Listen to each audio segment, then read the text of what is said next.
Merci d'être si nombreux ici à venir écouter quelque chose concernant les arbres. C'est un thème qu'on est en train de découvrir. J'ai l'impression qu'on est en train de se réveiller à l'arbre. On peut se dire, mais c'est tout à fait normal, c'est le moment. Il y a 1 million d'années qu'on côtoie les arbres, on sort un peu du domaine arboricole. Et il y a peut-être une 50aine d'années qu'on a vraiment perdu ce contact. Et ces 50 années de trop, on essaie maintenant de rattraper ce contact avec nos amis. Mais c'est qu'on est obligé de retrouver ce contact. On est en fait dans une situation relativement critique. Je vais vous montrer à quel point elle l'est. Mais ce n'est pas pour plomber l'atmosphère, c'est pour inviter à être vraiment actif et à saisir les arbres comme étant les alliés avec lesquels on va pouvoir ramener les choses dans leur équilibre, ramener les choses dans le bon sens.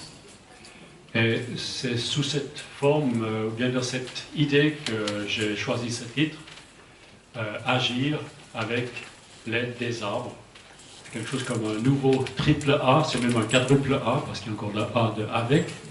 Un quadruple A, des agences de notation qui sont en train de noter des choses qui sont extrêmement, parfois douteuses quant à leur succès à long terme, utilisent ce triple A. Je pense qu'on va pouvoir regarder les arbres avec également ce triple A, mais à long terme, dans un sens extrêmement positif. Voilà. Mais tout d'abord, j'aimerais vous proposer une réflexion concernant l'Amazonie.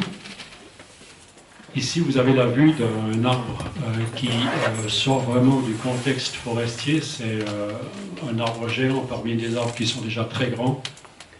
Il faut dire que les arbres d'Afrique sont plus grands. Les arbres tropicaux d'Afrique, les forêts équatoriales, sont encore plus grands. Mais en Amazonie, vous avez le capoquier, le Ceiba pentandra, le Samauma, c'est le nom que lui donne toute une série de peuples amazoniens.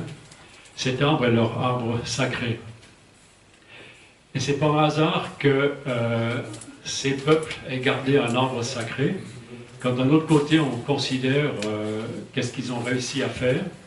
Ils ont réussi à implanter une culture extrêmement fine, extrêmement précise, extrêmement efficace, dans le milieu peut-être le plus hostile qu'on puisse imaginer, à part naturellement les calottes polaires, où c'est aussi très difficile de s'établir, ou bien les déserts presque absolus. Je vous suggère de penser, ou bien peut-être certains l'ont déjà expérimenté, de passer une seule nuit sans trop de préparation en forêt amazonienne, vraiment du fin fond de l'Amazonie. Ça risque de devenir une nuit extrêmement inoubliable. Parce que c'est très, très... il y a toutes sortes de problèmes qui surgissent très rapidement. Ça commence par les fourmis, mais ça ne s'arrête pas là. Donc, c'est des peuples qui sont là depuis des milliers d'années, qui ont développé des cultures, qui ont laissé derrière eux des prodiges d'inventivité, on en verra un. Et ils ont réussi, et ils se battent maintenant pour pouvoir rester dans ces forêts. Ils n'ont pas envie d'être phagocytés par notre, entre guillemets, culture occidentale. Et là, c'est intéressant, c'est de trouver ce rapport entre l'efficacité dans un partenariat avec la nature. Ils ne se sont pas battus contre la nature, ils ont compris la nature, ils sont entrés en osmose avec la nature, ils ont même des préparations qui leur permettent, ils disent, communiquer avec les plantes, c'est-à-dire entrer en compréhension avec l'esprit de la nature, avec comment fonctionne la nature, ce qui leur a permis de trouver des solutions pour vivre, pour survivre, pour développer leur culture. Ceci, ils l'ont fait dans une attitude qui n'est pas la même que la nôtre. Ce n'est pas une attitude agressive où il faut maintenir la nature sous contrôle. C'est une attitude de symbiose, de sympathie, de partenariat, sous l'ombre d'une forme de spiritualité face à la nature. La nature a un caractère sacré. Et on se sert de la nature dans la mesure où c'est justifié, mais on ne va pas surexploiter la nature. Donc, ici, ce Samauma, cet arbre de coton-soie, silk cotton tree, vous connaissez peut-être le fruit du capoquier, qui donne une sorte de coton très soyeux. C'est le meilleur des cotons. Les aviateurs américains avaient des vestes capitonnées en coton de capoquier. C'est bien meilleur que le coton qu'on connaît. Et cet arbre est pour eux l'arbre sacré. D'autres arbres sacrés, ça dépend des cultures. C'est impressionnant lorsque vous le rencontrez en arrivant en Amazonie, lorsque vous en voyez un premier qui surplombe cette forêt, on voit tout de suite que c'est un géant. Mais lorsque vous en approchez de l'intérieur de la forêt, voilà, c'est le choc. Voilà. Ça, c'est un capoquier. Il commence ici, les contreforts racinaires, et il finit là. Et là, vous avez 3 enfants qui jouent au pied dans les contreforts de cet arbre sacré, juste pour avoir une idée de la dimension.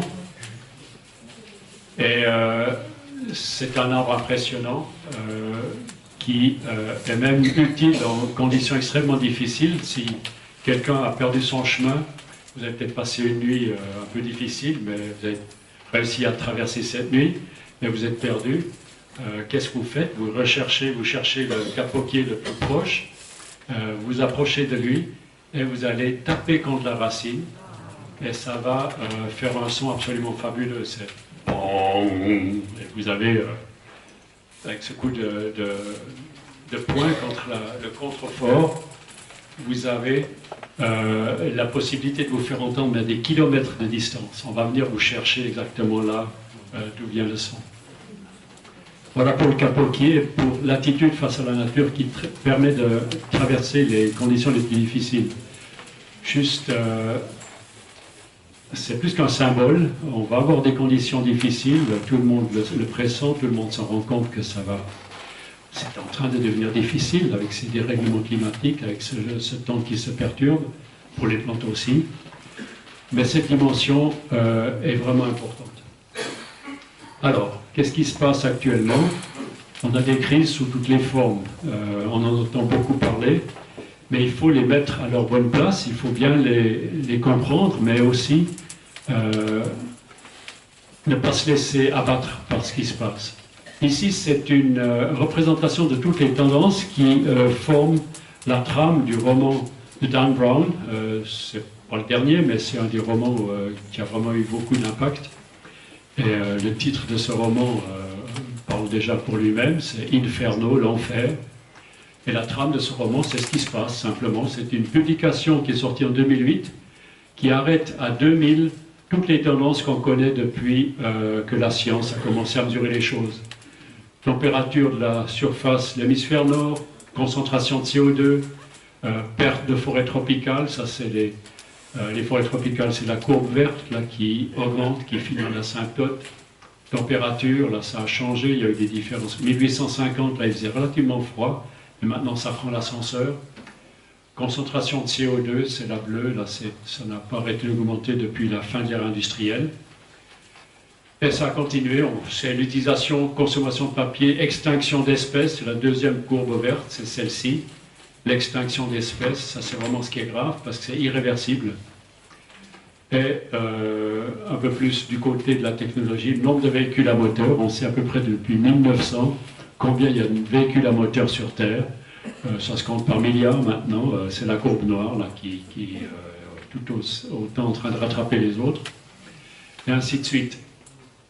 Et il y a une courbe qui est encore illustrée ici, c'est cette courbe du dioxyde de carbone, qui a atteint le stade des 400 parts par million, alors qu'avant l'ère industrielle c'était 280, et longtemps on était à 350, et maintenant on a passé un cap, et tout ça, ça signifie réchauffement climatique, l'apport de CO2, auquel s'ajoute le méthane et d'autres substances qui sont encore beaucoup plus efficaces et qui risquent de venir s'ajouter maintenant avec le dégel des permafrost. J'arrête là avec les perspectives sombres. Mais juste pour montrer une chose qui est quand même très inquiétante, c'est que la courbe du dioxyde de carbone, depuis 1992-92, Kyoto, on devrait savoir qu'il faudrait faire quelque chose pour changer notre addiction aux énergies fossiles, charbon, gaz et pétrole. Eh bien, jusqu'à maintenant, ça c'est 2015, donc 2015, la courbe d'augmentation du dioxyde de carbone est absolument linéaire, il n'y a aucune inflexion, alors qu'il faudrait la faire redescendre. Donc le paquebot, il est lourd. Et ces courbes s'arrêtent en 2000. Est-ce qu'il s'est changé? Est-ce que quelque chose a changé jusqu'à 2018? Il y a une courbe qui a changé, mais ce n'est pas un bon changement, c'est la courbe de la surpêche, qui est encore en train d'augmenter. Vous savez ce qui s'est passé? C'est qu'elle est déjà en train de diminuer parce on a vidé les océans carrément en partant. Voilà. J'arrête avec les mauvaises nouvelles. Et maintenant, pourquoi les arbres vont nous aider à corriger les choses, à amortir les choses, à devenir résilients par rapport à ce qui se présente. Mais si on prend les choses au sérieux, les arbres nous permettront aussi de devenir maîtres de cette courbe. Et ça a été calculé. Et en fait, intuitivement, et en voyant les signaux autour de soi-même, réaction à certains films, on se rend compte que les gens, le public se rend compte qu'avec les arbres, il y aura beaucoup de choses à faire. Auprès des arbres, il y a du secours à trouver. Tout d'abord, représenter encore une fois schématiquement ce que je viens de dire avant. Les causes du réchauffement climatique sont connues, c'est la mobilité avec des gaz d'échappement, c'est l'habitat, déjà la construction avec des matériaux qui ne sont pas adéquats, qui nécessitent des énergies fossiles, ensuite le chauffage, émettre des gaz, l'industrie qui pollue et émet des gaz, naturellement basés sur les énergies fossiles, transport aérien, pas taxé, mais qui émet beaucoup de dioxyde de carbone, combustion de forêt. Et là, c'est assez déprimant, c'est en allemand, mais le schéma parle pour lui-même. Ce qu'on trouve à dire aux jeunes générations, c'est une manière simplifiée à l'attention des enfants pour leur dire ce qui se passe et pour dire aux enfants ce qu'ils pourraient faire. Alors, ce qu'on est capable de leur dire, et c'est vraiment navrant, on devrait avoir honte comme adulte, on dit aux enfants, mais l'hiver, on leur dit d'abord, vous éteignez toujours la lumière, vous ne laissez pas couler l'eau quand vous brossez les dents. Vous imaginez à quel point c'est de la petite cosmétique qui ne sert absolument à rien. Alors, on n'attaque pas le vrai problème avec ça. On leur dit, en hiver, tu chauffes 2 degrés de moins et en compensation, tu n'as plus d'eau verte. Encore une fois, c'est carrément de la trahison, c'est du mensonge. On n'attaque pas les choses là où il le faudrait, surtout pour ne pas remettre en cause tout ça. Et ce qui est caractéristique, c'est qu'on oublie ici un des facteurs essentiels du réchauffement climatique, et c'est ce facteur avec lequel on va pouvoir inverser les choses. Quel est le facteur ici entre une forêt qui brûle et, disons, la voiture comme symbole de... il en faut naturellement, c'est utilitaire, mais tout le réseau routier qui a pris des surfaces, et l'habitat qui a aussi mangé beaucoup de surface, naturellement la population. L'un des facteurs qui n'est pas représenté ici, c'est lié au fait que l'agriculture représente, disons, 30% des terres, dans les terres cultivables. En Europe, ça peut être 30% des surfaces. Pour la Suisse, c'est 36% les terres cultivables, que ce soit des pâturages, des prairies ou des terres arables qu'on laboure. On a 30% de forêts. Alors, on a 25% de terres improductives, c'est donc les montagnes et les lacs, et le reste, c'est 7% pour les routes et les infrastructures et les villes. Donc, disons grossièrement, pour la France, pour l'Europe, c'est un tiers de forêt, un tiers d'agriculture, peut-être plus, moitié d'agriculture selon les pays. Eh bien, en agriculture, d'où vient l'agriculture? Il faut savoir qu'autrefois, la forêt recouvrait toute l'Europe. L'Europe s'est établie dans une forêt, sauf quelques steppes. On pourrait peut-être parler de la Hongrie, on pourrait parler d'un système de steppes en Ukraine, ces magnifiques terres noires qui ont donné des très bonnes terres. Mais chez nous, les terres agricoles ont été prises aux forêts. Il a fallu défricher des belles forêts, des forêts riches, disons là où les forêts étaient planes et facilement accessibles. Et il est resté les coteaux, les ravins comme forêt. Et là, on a établi l'agriculture basée sur ce que la forêt léguait comme fertilité. Une forêt est extrêmement fertile. Cette forêt a légué ses sols, des sols extrêmement riches en matière organique. Et la vie du sol, c'est dû à sa matière organique qui est sans arrêt transformée par les micro-organismes qui dégagent des substances nécessaires aux plantes. Mais au départ, l'alimentation de ces sols, c'est les arbres qui l'ont garanti. C'est la photosynthèse des arbres, c'est les déchets, les feuilles mortes, les branches mortes, c'est le ligneux qui se transforme, qui redevient de l'humus. Et cet humus a été la base de notre agriculture. Et très longtemps, l'agriculture a été pratiquée de manière relativement équilibrée. Elle n'a pas été tout de suite optimale. Il a fallu longtemps pratiquer l'agriculture avec la rotation des cultures en laissant jachère. Donc, ce n'était pas très efficace. Il fallait de nouveau abandonner les terres et puis en trouver d'autres. Ça allait lorsque la population était relativement clairsemée. Ensuite, on a inventé le fumier géré de manière intelligente et dosée, c'est le bétail qu'on ramenait à l'étable pour le traire. Et c'était presque plus important d'avoir du fumier que d'avoir du lait pour restituer ça à la terre.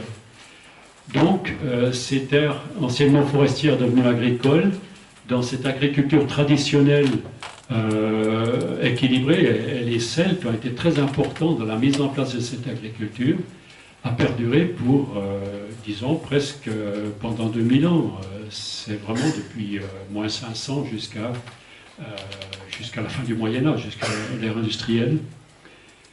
Et là, on a eu des sols qui étaient relativement stables et le labour était très faible, de très faible profondeur, donc qui ne provoquait pas une minéralisation trop rapide des sols.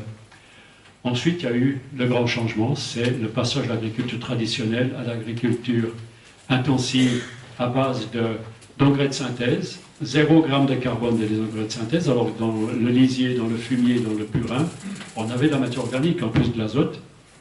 Maintenant, il n'y a plus de matière organique dans les sols, il n'y a plus que l'apport d'azote, potassium et phosphore, et la vie des sols s'est complètement résorbée, à passer de 6% matière organique à 2%, 1% parfois. En plus, on a eu des plantes relativement faibles et peu résistantes par rapport aux maladies. Il a fallu mettre en place ou bien en œuvre des pesticides, le terme n'est pas juste, c'est des biocides, qui a non seulement combattu les maladies, mais décimé aussi la faune pédologique. Donc ces sols ont perdu à la fois leurs acteurs de vitalité, puis leurs substances de vitalité, et se sont effondrés du point de vue de la matière organique. Et ça, c'est depuis l'intensification de l'agriculture, depuis les cycles, l'organisation de l'agriculture industrialisée, c'est-à-dire la concentration, les transports, les emballages, le traitement. Tout ça, c'est du confort, naturellement, mais ça coûte quelque chose. Ça coûte quelque part, et ça nous a coûté énormément de matière organique, où on peut se demander où est-ce qu'elle a passé. En fait, c'est une combustion lente, ces sols ont été minéralisés, c'est-à-dire les substances minérales sont reparties au sol, et tout ce qui est à base de carbone, tous ces glucides, toutes ces protéines, toutes ces lignines par exemple, ont été transformés en oxydation lente, qui fait très peu monter la température, mais c'est un renvoi du dioxyde de carbone dans l'atmosphère, d'où il venait en fait, amené par les arbres.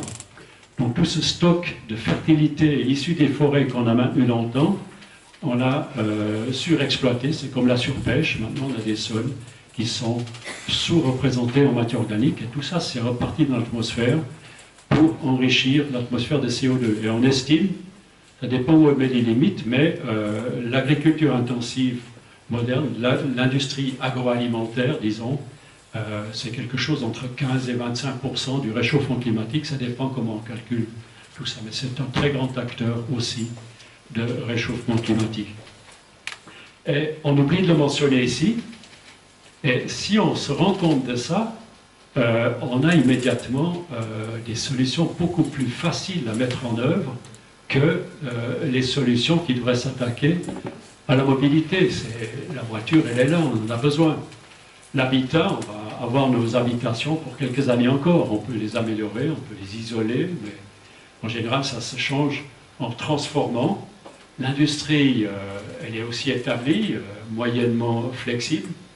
Ici, il y aurait de la flexibilité, mais c'est aussi du confort qui est difficile à lâcher. Donc, qu'est-ce qu'on peut faire maintenant pour remettre du carbone dans les sols, pour redonner de la fertilité au sol? Un des beaux moyens qui vont vraiment avoir des effets multiples, mais inimaginables dans les bénéfices, c'est de rendre l'agriculture fertile à nouveau sur base organique. Mais là, je ne veux pas entrer dans la polémique conventionnelle et biologique ou biodynamique, ce n'est pas nécessaire. Ce qu'il s'agit, c'est d'enrichir de nouveau les sols en matière organique. La question qui brûle, c'est le carbone. Ramener du carbone. Alors, peu importe qu'on soit conventionnel ou biologique, il faut ramener du carbone. Et ça, on va pouvoir le faire avec les arbres. Mais tout d'abord, regardons les choses au niveau global. Il faut comprendre comment fonctionnent les arbres. Et 2 ou 3 clés vont nous permettre de comprendre et donner des traces, des pistes pour faire exactement ce qu'il faut. Tout d'abord, un arbre, ce n'est pas seulement un individu, c'est en même temps l'organe d'un individu d'un ordre supérieur. L'arbre, c'est un organe de la forêt comme organisme. La forêt est un organisme constitué d'arbres, d'espèces différentes. Chaque espèce a un rôle à jouer, et comme un organe. Comme nous, on a plusieurs organes qui permettent à notre organisme de fonctionner. La forêt est un organisme, naturellement. Il faut observer les vraies forêts naturelles. Et ce qui est très important à comprendre, c'est que c'est un organisme qui a un espace intérieur. Il y a une enveloppe, la lisière forestière, la canopée, et cet espace intérieur est structuré de manière particulière à la forêt. C'est que ce qu'on ne voit pas de la forêt, c'est tout ce qui est en dessous. C'est le système racinaire, c'est un système racinaire géant, ce que ne font pas les plantes annuelles, les arbres le font, ils descendent très profond. Énormément de matière organique sous forme racinaire, associée à des champignons, les mycorhizes. Toute cette communication entre les arbres, qui est un grand sujet actuellement, c'est un organisme incroyablement puissant et qui a des sols qui permettent de stocker l'eau de manière extrêmement efficace. Lorsque vous avez un paysage, à la fin du mois d'août, tout est jaune, tout a séché, toute la végétation annuelle a séché. Les seules parties qui restent encore vertes, c'est les forêts, c'est les arbres, parce qu'eux ont leur réserve en eau, en profondeur, protégée, le tout est enveloppé et protégé de l'évaporation, c'est pas comme des champs après les récoltes. Les forêts gèrent leur eau de manière absolument précise et absolument précautionneuse, et cette eau leur permet de traverser les saisons sans aucune perturbation, et de rester verte et d'humidifier l'atmosphère ambiante. Les cultures avoisinantes sont humides, reçoivent la rosée du matin grâce à l'évaporation des arbres. Durant la journée et la nuit, et lorsque la température baisse, la rosée tombe, et vous avez les bénéfices de la forêt qui se diffusent dans la périphérie. Voilà, ça c'est un premier élément important à comprendre, c'est que l'arbre est un organisme, mais en même temps un organe. La forêt est un organisme. On va pouvoir se demander, mais de quoi la forêt est-elle aussi un organe? Tout d'abord, lié à ce fait que les forêts sont les championnes de la gestion de l'eau, lorsqu'on réfléchit à l'eau, au traitement de l'eau, on va toujours se demander, mais quelle est la source des sources?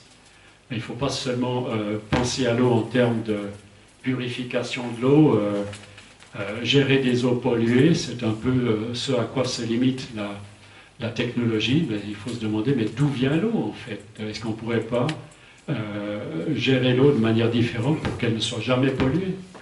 Alors la source des sources, c'est les forêts. C'est des forêts que partent les rivières, puisque les forêts évaporent une partie de l'eau qu'elles reçoivent sous forme de précipitation, mais le surplus est stocké dans les sols et une autre partie du surplus diffuse dans les sources. Et c'est pour ça que lorsque vous repoisez une région entière, vous n'avez pas un appauvrissement en eau. On peut reboiser des régions semi-désertiques. On ne va pas les rendre complètement désertiques en reboisement. Miracle, on les rend vertes. Et ça, c'est ce que peuvent les arbres. Parce qu'ils sont capables de stocker les eaux à travers les saisons difficiles. Voilà. Alors en zone tropicale, les arbres sont capables de stocker l'eau, mais de manière encore beaucoup plus efficace, mais ce n'est pas directement dans les sols. Les sols sont très peu profonds, c'est des carapaces latéritiques. C'est surtout dans la biomasse aérienne.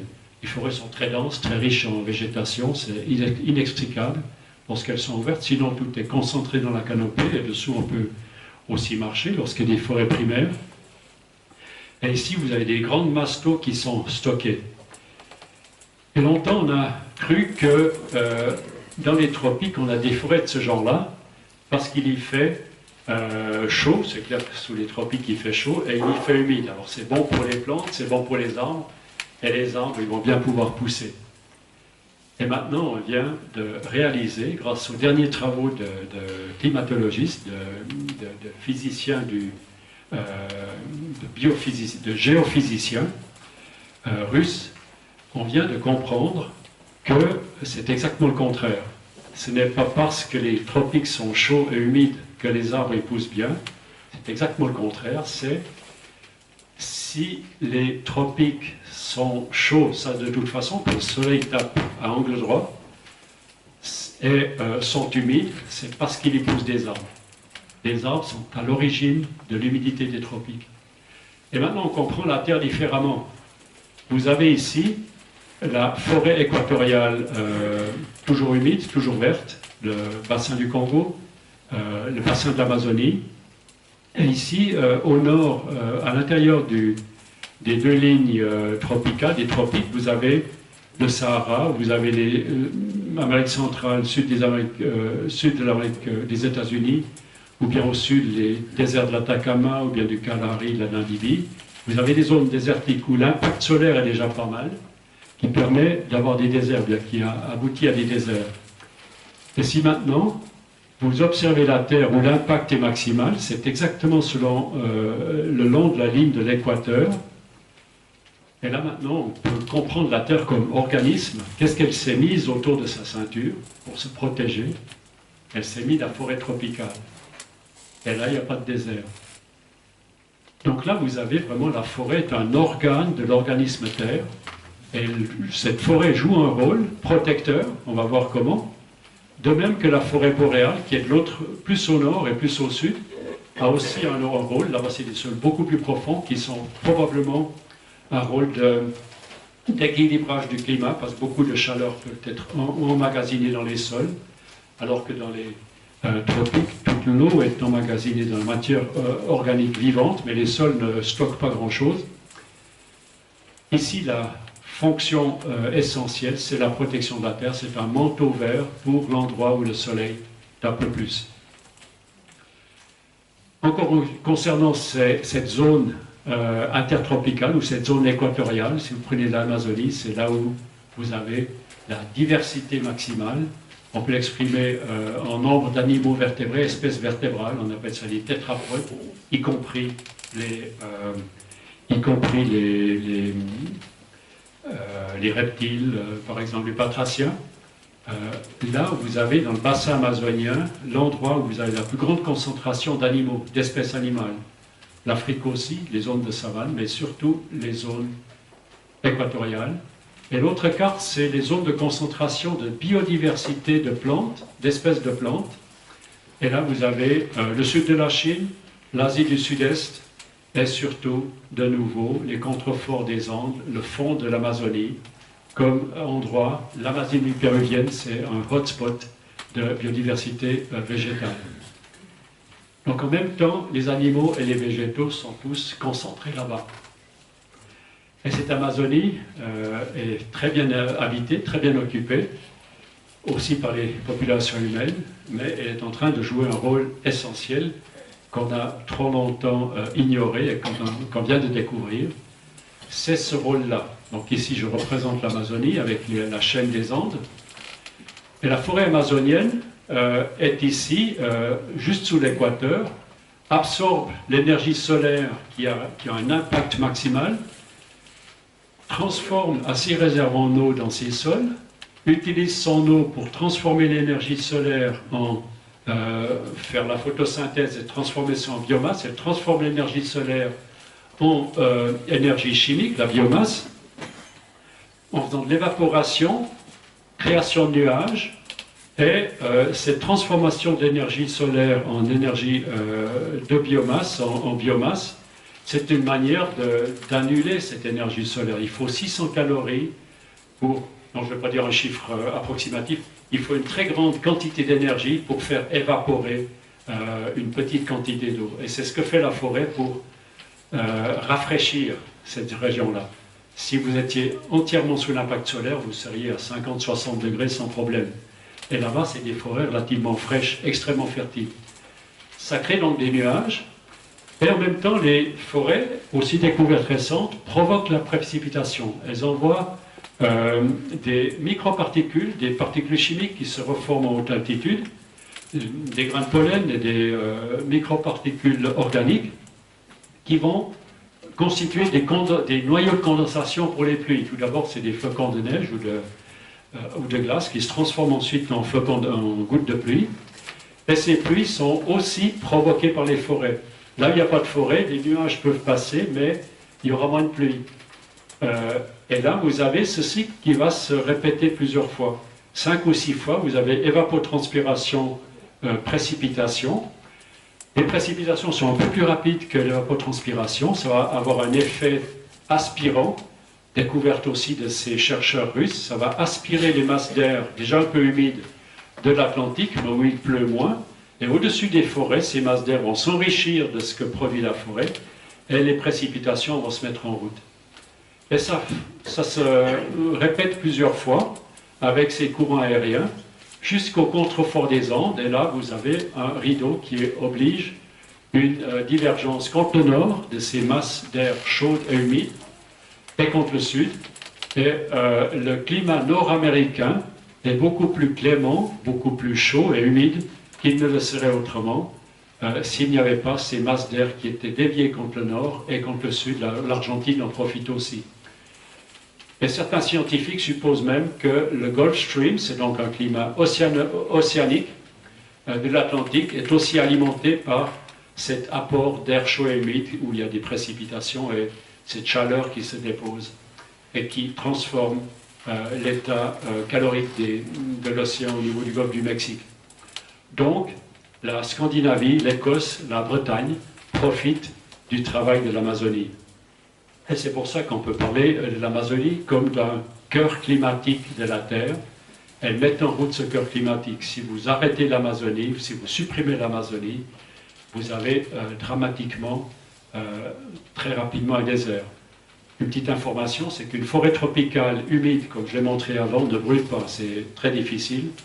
Et c'est une prouesse des peuples indigènes de faire du feu. Ils savent comment faire, ils emploient certaines plantes.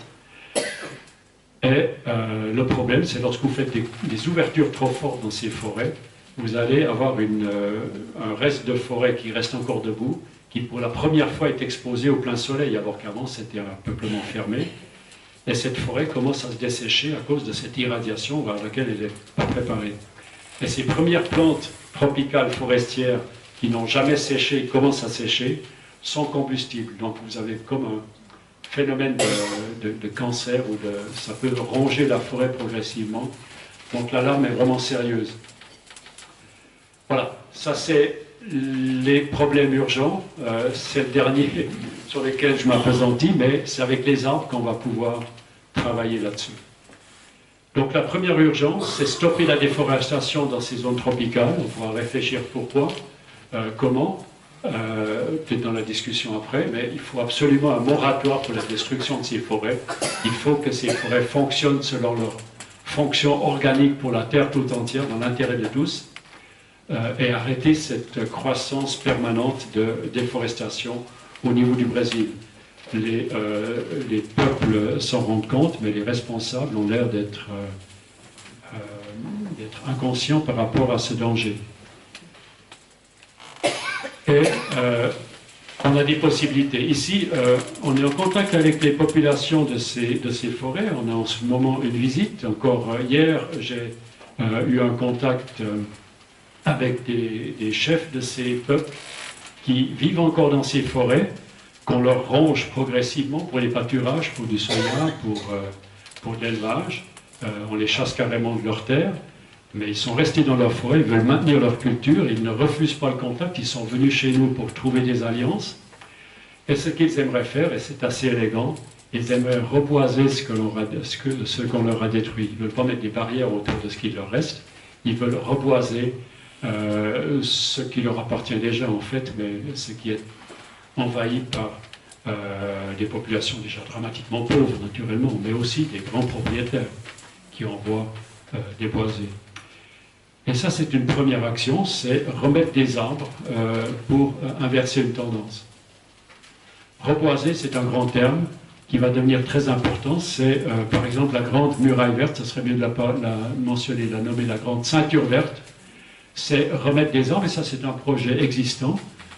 Parti du Sénégal, il y a des arrangements qui vont jusqu'en Éthiopie, Niger, Tchad, Mali. Tous ces pays sont prêts.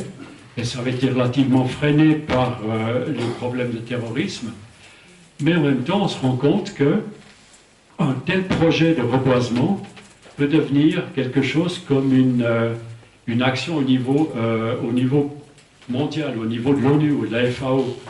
Il suffirait de très très peu de fonds financiers pour vraiment faire avancer ces reboisements et pour s'adresser un peu aussi au problème de la migration. C'est offrir une perspective, entre guillemets, d'aller faire fortune, non pas en allant chercher de l'or qui sera plus ou moins aléatoire en Alaska en 1870, c'est aller planter de l'or vert pour le faire fructifier, mais pour un bon revenu. La communauté internationale pourrait vraiment payer, mais de bonne manière, de manière correcte, ces activités de reboisement. Mais c'est pas, ça serait dommage d'en rester simplement à l'aspect financier, à l'aspect d'intérêt pécunier pour ces activités importantes, pour faire avancer de nouveau la forêt là où elle était autrefois. La technologie existe, la technique existe, les projets sont très efficaces. Ce qu'on peut faire avec ça, c'est offrir en même temps que ces activités de reboisement qui risqueraient d'être répétitives si on faisait que de planter des arbres, qui nous serait livré d'une pépinière qui vient de 500 km, jour après jour, sous le soleil, c'est pas très intéressant, même si on gagne beaucoup d'argent avec ça. Ce qui serait intéressant, ça serait d'associer ceci à une formation professionnelle, du type dual, comme on le pratique dans certains pays d'Europe, en Suisse, en Allemagne. De plus en plus de pays s'intéressent à ces systèmes. C'est-à-dire que vous êtes à la fois sur le terrain à pratiquer votre métier, même en ne sachant encore pas grand-chose du métier, dans l'entreprise, dans la ferme, etc. Et en parallèle, chaque semaine, dès le début, vous avez 1 ou 2 jours de théorie, où vous apprenez les bases, la biologie des arbres, ici maintenant concernant la plantation des arbres, la climatologie, la géologie, vous apprenez les éléments essentiels des technologies des graines, c'est pas anodin, comment est-ce qu'on récolte les graines, comment est-ce qu'on traite les graines, comment est-ce qu'on stocke les graines, comment est-ce qu'on mène une pépinière, jusqu'à la comptabilité d'une pépinière, pour gérer une pépinière à titre indépendant, comment est-ce qu'on mène des essais pour savoir si telle espèce fonctionne ou pas dans tel cadre. Voilà tout ce que pourrait amener une formation professionnelle du type dual, où on est à la fois actif dans le terrain, mais à la fois en salle de cours qui serait mobile, qui suivrait les zones de plantation. Donc ces gens auraient là-bas vraiment un endroit, ces planteurs, ils deviendraient les nouveaux médecins de la terre, quelque chose comme ça. Les cultivatrices et cultivateurs d'arbres, mais avec un bagage professionnel solide, qui serait d'une richesse énorme. Ils pourraient ensuite aller partout dans le monde. Ils auraient la botanique, naturellement. On a des bons botanistes chez nous qui pourraient soutenir ce genre d'activité. La botanique. Et l'idée, avec cette formation duale, c'est de n'avoir pas seulement un stage ou bien une activité à un seul endroit, c'est d'être aussi sur plusieurs endroits différents pour apprendre tout de suite les différences d'un endroit à l'autre. Ça serait intéressant que ces gens puissent aller planter des arbres en Afrique, mais aussi en Amérique du Sud ou en Asie, etc. Voilà, ça c'est une perspective qui serait très intéressante du point de vue social. Un problème, le problème des migrants climatiques vont devenir de plus en plus nombreux, il ne faut pas se faire d'illusions, en plus des tragiques migrants politiques. Ces migrants climatiques, on pourrait vraiment les enrichir grâce à cette problématique climatique, grâce à ces reboisements qui vont devenir vraiment de plus en plus importants. Voilà. Ça, c'est un aspect important, reboiser à grande échelle, mais de manière intelligente. Encore un aspect, lorsque vous avez appris un métier de cette manière-là, c'est notre expérience, on se rend compte avec nos étudiants, j'ai eu beaucoup de cohortes d'étudiants qui ont été aussi professionnels, ensuite formation universitaire. Ces professionnels, ces artisans qui sont formés de cette manière-là, ils sont toujours très flexibles, ils sont capables de travailler dans différents domaines parce qu'ils ont appris des rudiments des métiers. C'est plus une méthodologie qu'un métier qu'on va devoir appliquer toute sa vie.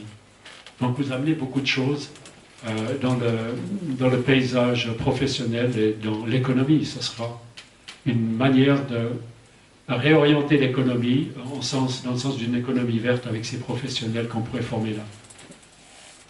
Voilà, quelques réflexions au niveau local. S'approcher de nos forêts, de nos pratiques.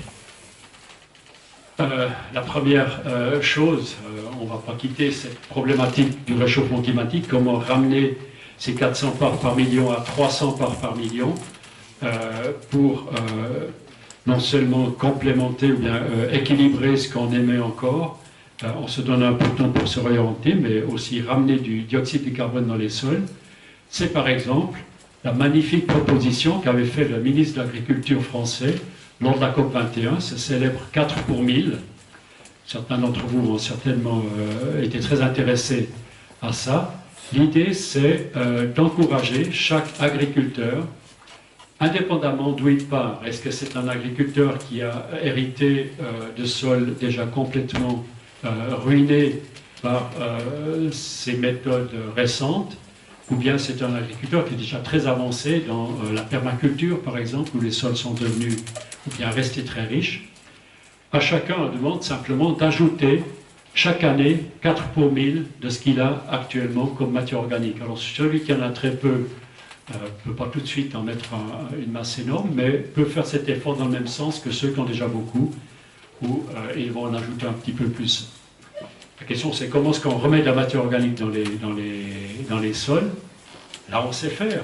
Les agroforestiers français sont vraiment extrêmement efficaces, extrêmement en avance, et ont des solutions intéressantes. Ce n'est pas pour rien que cette proposition soit venue de France. Les agroforestiers français, le ministre était lui-même d'un milieu agricole, connaissait très bien la matière, et ce 4 pour 1000 a magnifiquement vu le jour ici dans le cadre de la COP21. Voilà, ça c'est une proposition qui permettrait de compenser l'ensemble des émissions de gaz à effet de serre de la planète, si toute l'agriculture planétaire s'y mettait. Il faut vraiment des solutions où l'humanité entière réoriente son fonctionnement. Ce réchauffement climatique, ça concerne tout le monde. Voilà, une magnifique proposition. Alors, comment est-ce qu'on fait ce 4 pour 1000? Comment est-ce qu'on ajoute de nouveau du carbone dans les sols? C'est donc l'agroforesterie, c'est remettre des arbres là où ils ont toujours été avant que l'agriculture ne s'implante, mais de manière dosée. On ne va pas remplacer l'agriculture par des arbres. On va meubler le paysage avec des arbres. Ça, c'est un ancien paysage qui a toujours été comme ça. Ici, pour montrer à quel point on peut cohabiter entre arbres et culture. Là, c'est un champ de blé ou peut-être de l'orge. Pratiquement aucune diminution de croissance jusqu'à 2 mètres de l'arbre. Il n'y a pas forcément de la concurrence si c'est géré correctement. Ici, une représentation d'une trogne ou bien d'un arbre tétard dont on coupe les branches régulièrement pour obtenir la biomasse, du fourrage pour le bétail. Et cet arbre crée un système racinaire de plus en plus efficace, de plus en plus profond. Et lorsqu'il est en proximité de culture, on peut retourner le sol ou bien empêcher que les racines ne viennent concurrencer les cultures. Ce qu'on veut montrer ici, c'est que cet arbre a une fonction très importante. Il a cette particularité d'aller, lorsqu'il fait chaud, chercher l'eau en profondeur, il sait toujours le faire. Et lorsqu'il fait très chaud et très sec, le sol est en train de se dessécher en surface, il va réalimenter en eau ses propres racines en allant chercher l'eau en profondeur. Et cette eau va être diffusée dans son propre système racinaire. On appelle ça l'ascenseur hydrique. L'arbre, il a un ascenseur hydrique dans ses racines. L'eau, elle peut aussi monter. Et ces racines-là, elles vont évaporer leur eau, puisque le sol est plus sec que les racines, reçoivent leur eau, évaporer, elles vont humecter ce sol, et les racines de ces cultures vont être alimentées en eau pour une fois depuis en bas, pas depuis en haut comme lorsqu'il y a la pluie. Maintenant, c'est depuis en bas que l'humidité arrive, grâce aux arbres, grâce à un réseau d'arbres. Ici, c'est localement, mais il faut s'imaginer les champs de culture sont aussi associés entre eux, disons, les plantes sont associées par les mycorhizes, les arbres aussi, tout ça communique. Les arbres donnent de l'ombre, et l'ombre va devenir très importante aussi pour les cultures de céréales. 2 degrés de plus, c'est énorme pour le monde des plantes, donc on est en train de remettre en place des noyers, par exemple, dans des champs qui sont voués aux céréales. Et en plus, les haies, par exemple, comme ici, et les cordons boisés, et surtout les cours d'eau doivent être absolument, sincèrement, une urgence, bordés des 2 côtés par des arbres, par des buissons, parce que l'eau est vraiment trop précieuse pour la laisser à ciel ouvert. La nature ne veut pas d'eau à ciel ouvert, à moins que ce soit un fleuve tellement large que ce soit plus possible. Mais les berges des fleuves et des ruisseaux sont toujours ombragées par des arbres. Il faut lire la nature et l'imiter et la comprendre pour faire le mieux possible. Voilà, alors quelles sont les méthodes qui vont au-delà de l'ascenseur hydrique, de l'ombrage, de la rosée? C'est par exemple le bois ramel fragmenté, c'est donc du jeune matériel ligneux qui a encore une autre chimie que du bois qui est déjà mûr. Ce jeune matériel ligneux a été découvert par un Canadien, un Québécois, Gilles Lemieux, relativement récemment. Et Gilles Lemieux a découvert que de mettre une couche épaisse de 1 pouce, langage canadien, sur les cultures, autour des tomates par exemple, dans le jardin, en maraîchage, a un effet dopant pour le sol, parce que c'est l'endroit où les champignons vont se développer, ils vont développer des enzymes, et ça va pas coller dans le sol. Ça va vraiment changer la physiologie des sols et faire du bien aux cultures. Il faut gérer le début, il y a des questions d'équilibre en azote qu'il faut bien doser. Tout ça, c'est des problèmes qu'on connaît, mais qu'on a réussi à comprendre et à analyser. Un autre aspect, je parlais des héritages des Indiens qui ont été décimés par les maladies amenées d'Europe. Ce qu'ils ont laissé derrière eux, c'est des forêts qui ont repris leur place. Il y avait des magnifiques cités construites avec des voies de communication, avec des champs très ordonnés, des populations extrêmement denses. Il y avait plusieurs millions d'habitants en Amazonie à l'époque où les Espagnols sont descendus l'Amazone et ont découvert à quel point les berges de l'Amazone, les rives de l'Amazone étaient peuplées. Ces Indiens, après avoir disparu de ces régions-là, ceux qui étaient en contact avec les Européens, ont laissé derrière eux quelque chose de ce genre-là. La célèbre terra preta, la terre noire d'Amazonie, alors que la terre tropicale est pâle, très pauvre en substances organiques, en nutriments pour les plantes. Les plantes sont plus ou moins moyennement fertiles ou bien poussent plus ou moins bien, si ce n'est pas carencé. Au-dessus des terres noires, qui sont restées jusqu'aujourd'hui des terres noires extrêmement fertiles. C'est carrément une fertilité permanente, il n'y a pas besoin de répéter l'ensemencement, la fertilisation.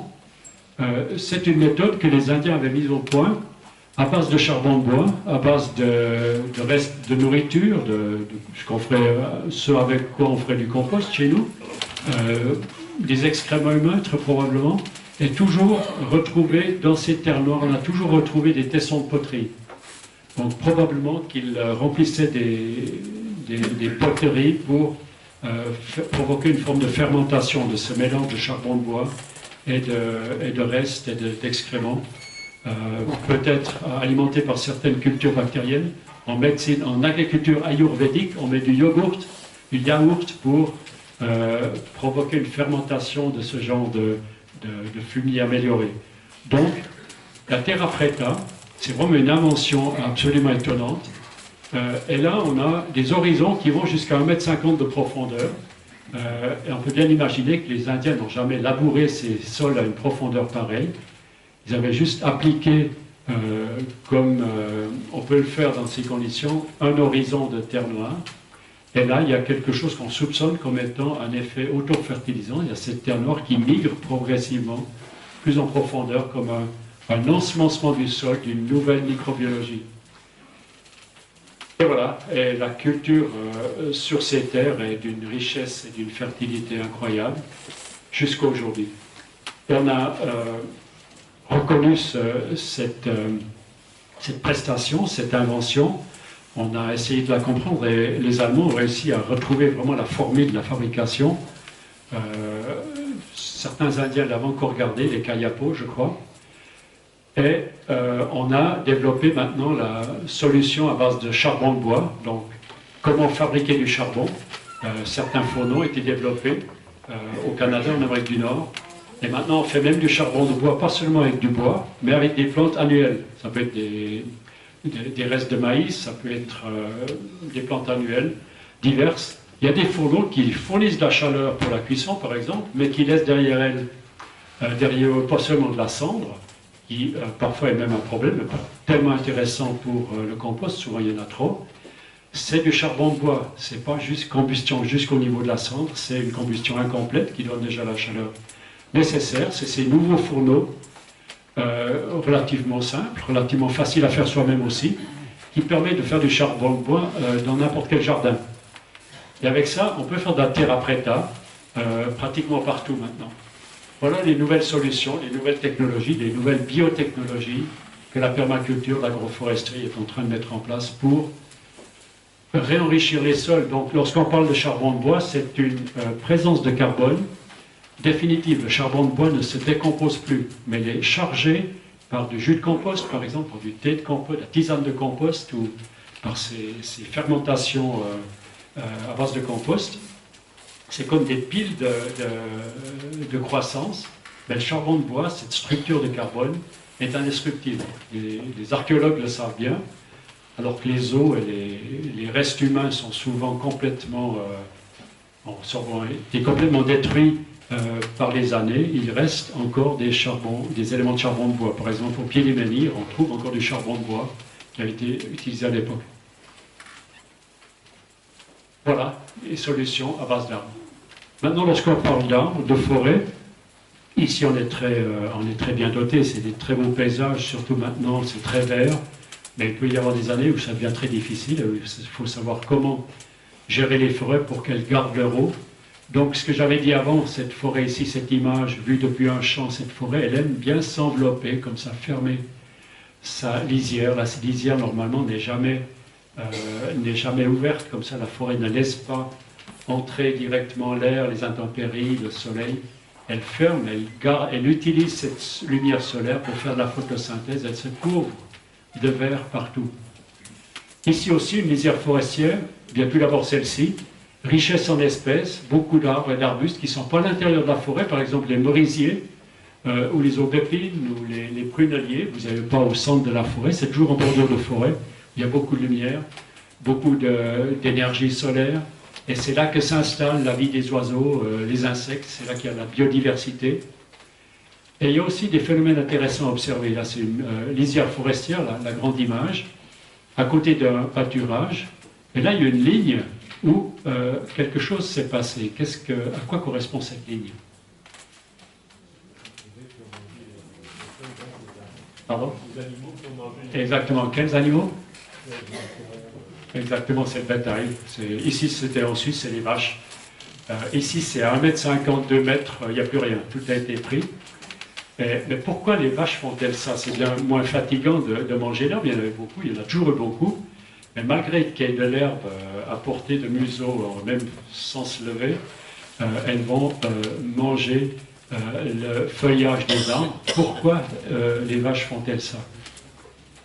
La réponse, c'est que les vaches sont des animaux forestiers.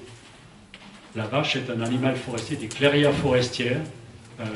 La vache archaïque de l'Europe, c'est l'aurochs, ours, dans certaines langues. On a encore des représentants d'une espèce un peu proche, c'est le bison de Pologne, par exemple, qui était aussi chez nous. Eh bien, la vache est un animal forestier. Et lorsqu'on sait ça, lorsqu'on a ce message de la part des vaches, on doit repenser notre élevage. Il ne faut pas faire venir du soja du Brésil pour avoir des vaches saines. Il faut avoir des forêts tout près, pour qu'elles puissent s'y servir elles-mêmes. Donc des pâturages boisés, des pâturages avec des chambres aménagées sous forme de haies et d'arbres, mais une manière d'oser. On parle maintenant du pâturage raisonné, une manière de mener les pâturages qui est beaucoup plus exigeante que ce qu'on pensait. C'est pas simplement mettre à disposition des surfaces de manière anarchique. C'est une technique qu'il faut régulièrement faire un parc pour que les vaches soient concentrées, y compris accès aux ligneux. Non, non, pas du tout. Ça, c'est la lisière forestière. Toute la forêt a toute sa vitalité. Et elle va faire sa protection un peu plus en retrait, là où on aura mis la limite pour les vaches, par exemple.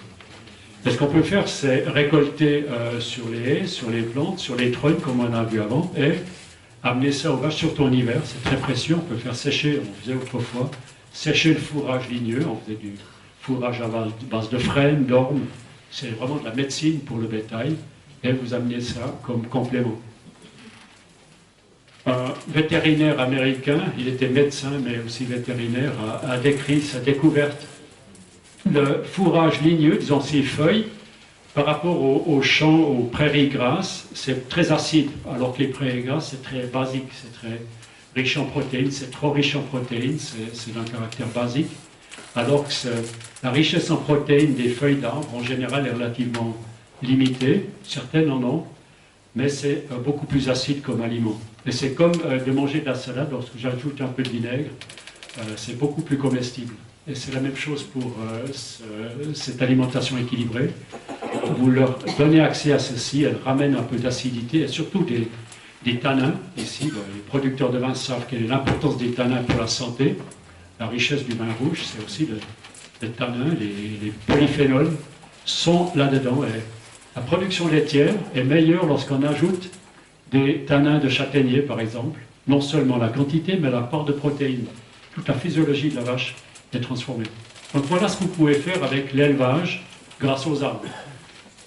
Et juste pour rester dans le domaine de la viande, il y a eu une annonce il y a 3-4 ans que la viande était cancérigène. FAO, non, l'OMS, l'Organisation mondiale de la santé. Ils ont été obligés de préciser, c'est qu'ils parlaient de viande agro-industrielle, des animaux tenus à l'intérieur sous des conditions qu'on préfère ignorer, auxquelles on devrait penser chaque fois qu'on achète de cette viande-là. Quelles sont ces conditions d'élevage de ces animaux qui ne voient parfois jamais l'air ou le soleil. Ces animaux sont en souffrance toute leur vie et n'ont pas leur physiologie normale. Et aussi la reproduction de ces animaux, l'insémination artificielle est un problème. C'est une agression contre la dignité animale. Eh bien, ces animaux-là, ils produisent une viande qui est différente de la viande d'animaux élevés correctement. Ils ont beaucoup plus d'oméga 6 par rapport aux oméga 3, alors que les animaux d'élevage naturel, avec accès à l'air, à toute cette richesse, à toute cette végétation, il y a beaucoup plus d'oméga 3. Donc, le rapport oméga 3 à oméga 6 est beaucoup plus favorable aux oméga 3. C'est ce qu'on recherche dans l'huile de foie de morue. Vous le trouvez dans la viande d'animaux élevés correctement. Et là, de nouveau une soyons critiques lorsqu'on achète de la viande, mais n'arrêtons pas, pas besoin de ramener ça au niveau personnel, mais il n'y a même pas besoin d'exiger de devenir végétarien. La question du vegan est intéressante parce que c'est un souci par rapport à la nature, mais ce n'est même pas nécessaire de renoncer à la viande. Ce qui est intéressant, c'est de réduire la quantité nécessaire, mais surtout choisir d'où elle vient. Et si vous choisissez de cette viande-là, vous allez être extrêmement précieux pour des agriculteurs qui font un travail extrêmement valable, extrêmement louable. Et ça, c'est aussi une forme de solution pour que l'agriculture puisse perdurer de manière éthiquement correcte. Ah oui, encore ceci pour les forêts. Ces forêts-là, c'est des forêts mélangées, c'est multi-espèces, des étages qui se mélangent, c'est des arbres qui communiquent, qui s'entraident. Certains ont peut-être vu le film L'intelligence des arbres. Et là, c'est magnifique, comme on comprend à quel point tout ça, c'est un ensemble de partenariat, de synergie, de symbiose. Et c'est pour ça que la forêt a traversé tous ces millions d'années. Elle s'est toujours enrichie, elle est devenue de plus en plus riche en espèces. C'est parce qu'elle a appris la synergie et le partenariat, la collaboration.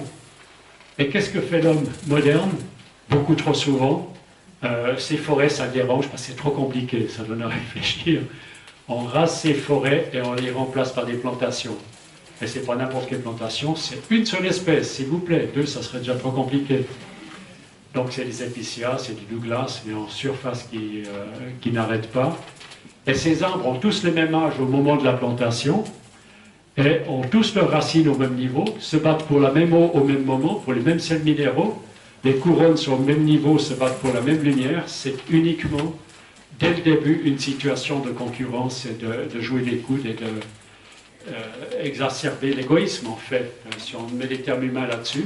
Ces forêts-là, c'est des forêts programmées pour être carencées dès le début. Ce n'est pas possible d'avoir une alimentation équilibrée pour ces arbres, puisqu'ils sont tous de la même espèce, alors qu'on sait que les arbres ont besoin de vivre en communauté. Donc lorsqu'on plante des forêts, s'il vous plaît, mélangez les espèces. Ne vous limitez pas à une seule espèce. C'est bien plus efficace et c'est les arbres qui vont s'entraider et qui vont donner des bois très différents. J'ai fait des recherches sur les qualités des bois et la qualité d'un bois d'une plantation est très clairement différente de la qualité de bois sorti de forêts mélangées. Même si y a une bonne proportion de résineux, on peut avoir la moitié de résineux, 30% de résineux, c'est encore une forêt naturelle lorsqu'il y a les autres qui sont encore présents. Mais surtout pas des monocultures de ce genre-là. Donc ça, c'est un modèle qui n'a pas compris le fonctionnement de la nature. Et en Suisse, on a aussi fait des plantations, mais c'était au XIXe siècle, lorsqu'il y avait vraiment l'Europe dévastée par la surexploitation, il n'y avait pas de règles, on a mis en place des lois forestières, on a planté comme partout, mais rapidement, il y a eu une réalisation, on a compris que ces forêts plantées, elles étaient faibles, elles étaient soumises facilement aux maladies. Et par exemple, un grand forestier suisse de l'arc jurassien, le Châtelois, Henri Violet, a été inspiré par un Français, Gurlot, qui avait compris ça même avant, qu'une forêt devait être mélangée. Et là, chez Violet, il y avait déjà des plantations, mais il était forestier responsable de tout un arrondissement, et il a commencé à appliquer la méthode Gurlot pour redonner à la forêt sa structure naturelle, et il a transformé cette plantation, ici c'est une actuelle, progressivement en forêts multiples sous forme des étages, des espèces, une forêt gérée ensuite selon le jardinage, ce qu'on appelle la feuillée jardinée. Cette feuillée jardinée c'est une photo du canton de Neuchâtel, est issue d'une ancienne plantation qui a déjà eu plusieurs générations derrière elle. Et là, on a fait un paradis, un miracle de la nature, de la diversité, de l'esthétique, à partir de plantations. Et ces forêts-là ont une productivité à long terme, en tout cas égale, si ce n'est plus forte, que les forêts en esclavage, où tous sont les uns à côté des autres. Et en plus, il y a la santé qui est là.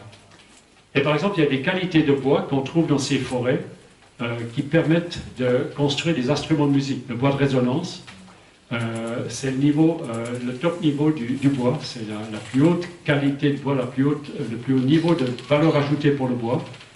On le trouve dans ces forêts lorsque les arbres viennent des sites adéquats pour ça.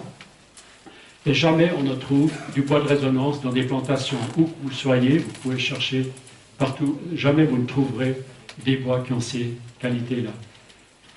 Voilà ce qui est possible de faire à partir d'une plantation. Et partir de n'importe laquelle, à n'importe quel moment, même si la plantation est jeune, on peut tout de suite réinitier une régénération naturelle. Et lorsqu'on gère ces forêts selon le jardinage, c'est-à-dire cette gestion est une gestion extrêmement irrégulière, mais la production est la même. La différence, c'est qu'on va chercher les arbres individuellement. Le travail est plus intense parce qu'il faut aller les chercher différemment. Ce qu'on peut faire, c'est tous les abattre au même moment, puis on va les récolter, les ramener avec le tracteur ou encore mieux avec les chevaux. On le fait trop peu malheureusement, pour ramener les bois à port de camion au bordure de forêt. C'est la même production qu'ici, mais cette forêt a son arbre ici abattu. Les voisins restent encore pour quelques dizaines d'années, quelques années. C'est à peine un traumatisme pour la forêt, se trouve à rapidement se fermer, les jeunes arbres vont pouvoir repartir, alors qu'une forêt régulière gérée de cette manière-là, les arbres, on a compris ce qu'ils vivaient pendant toute leur vie, et la coupe de cette forêt, c'est une coupe schématique, elle laisse derrière elle, c'est même pas une forêt traumatisée, il n'y a même plus de forêt, c'est un sol traumatisé qui laisse derrière lui un problème, l'exposition aux intempéries, à l'érosion, au lessivage. Il y a beaucoup de sels minéraux d'azote qui vont être lessivés, alors qu'une forêt ainsi ne perd jamais sa fertilité. Voilà, c'est une deuxième clé. On peut transformer les forêts, les rendre fertiles à nouveau, et les rendre belles surtout. Une forêt de ce genre-là, c'est un parc. Et je viens d'apprendre que les forêts de la Malpère ont été reconnues par les grands médecins de la forêt, les Japonais qui font des bains de forêt, des bains thérapeutiques en forêt, parce que les essences forestières, les effluves forestières, le contact avec les arbres, ont des effets sur la santé humaine. Et là aussi, il faut comprendre que se promener dans une forêt de ce genre-là, c'est pas la même chose que de se promener dans une forêt de ce type-là.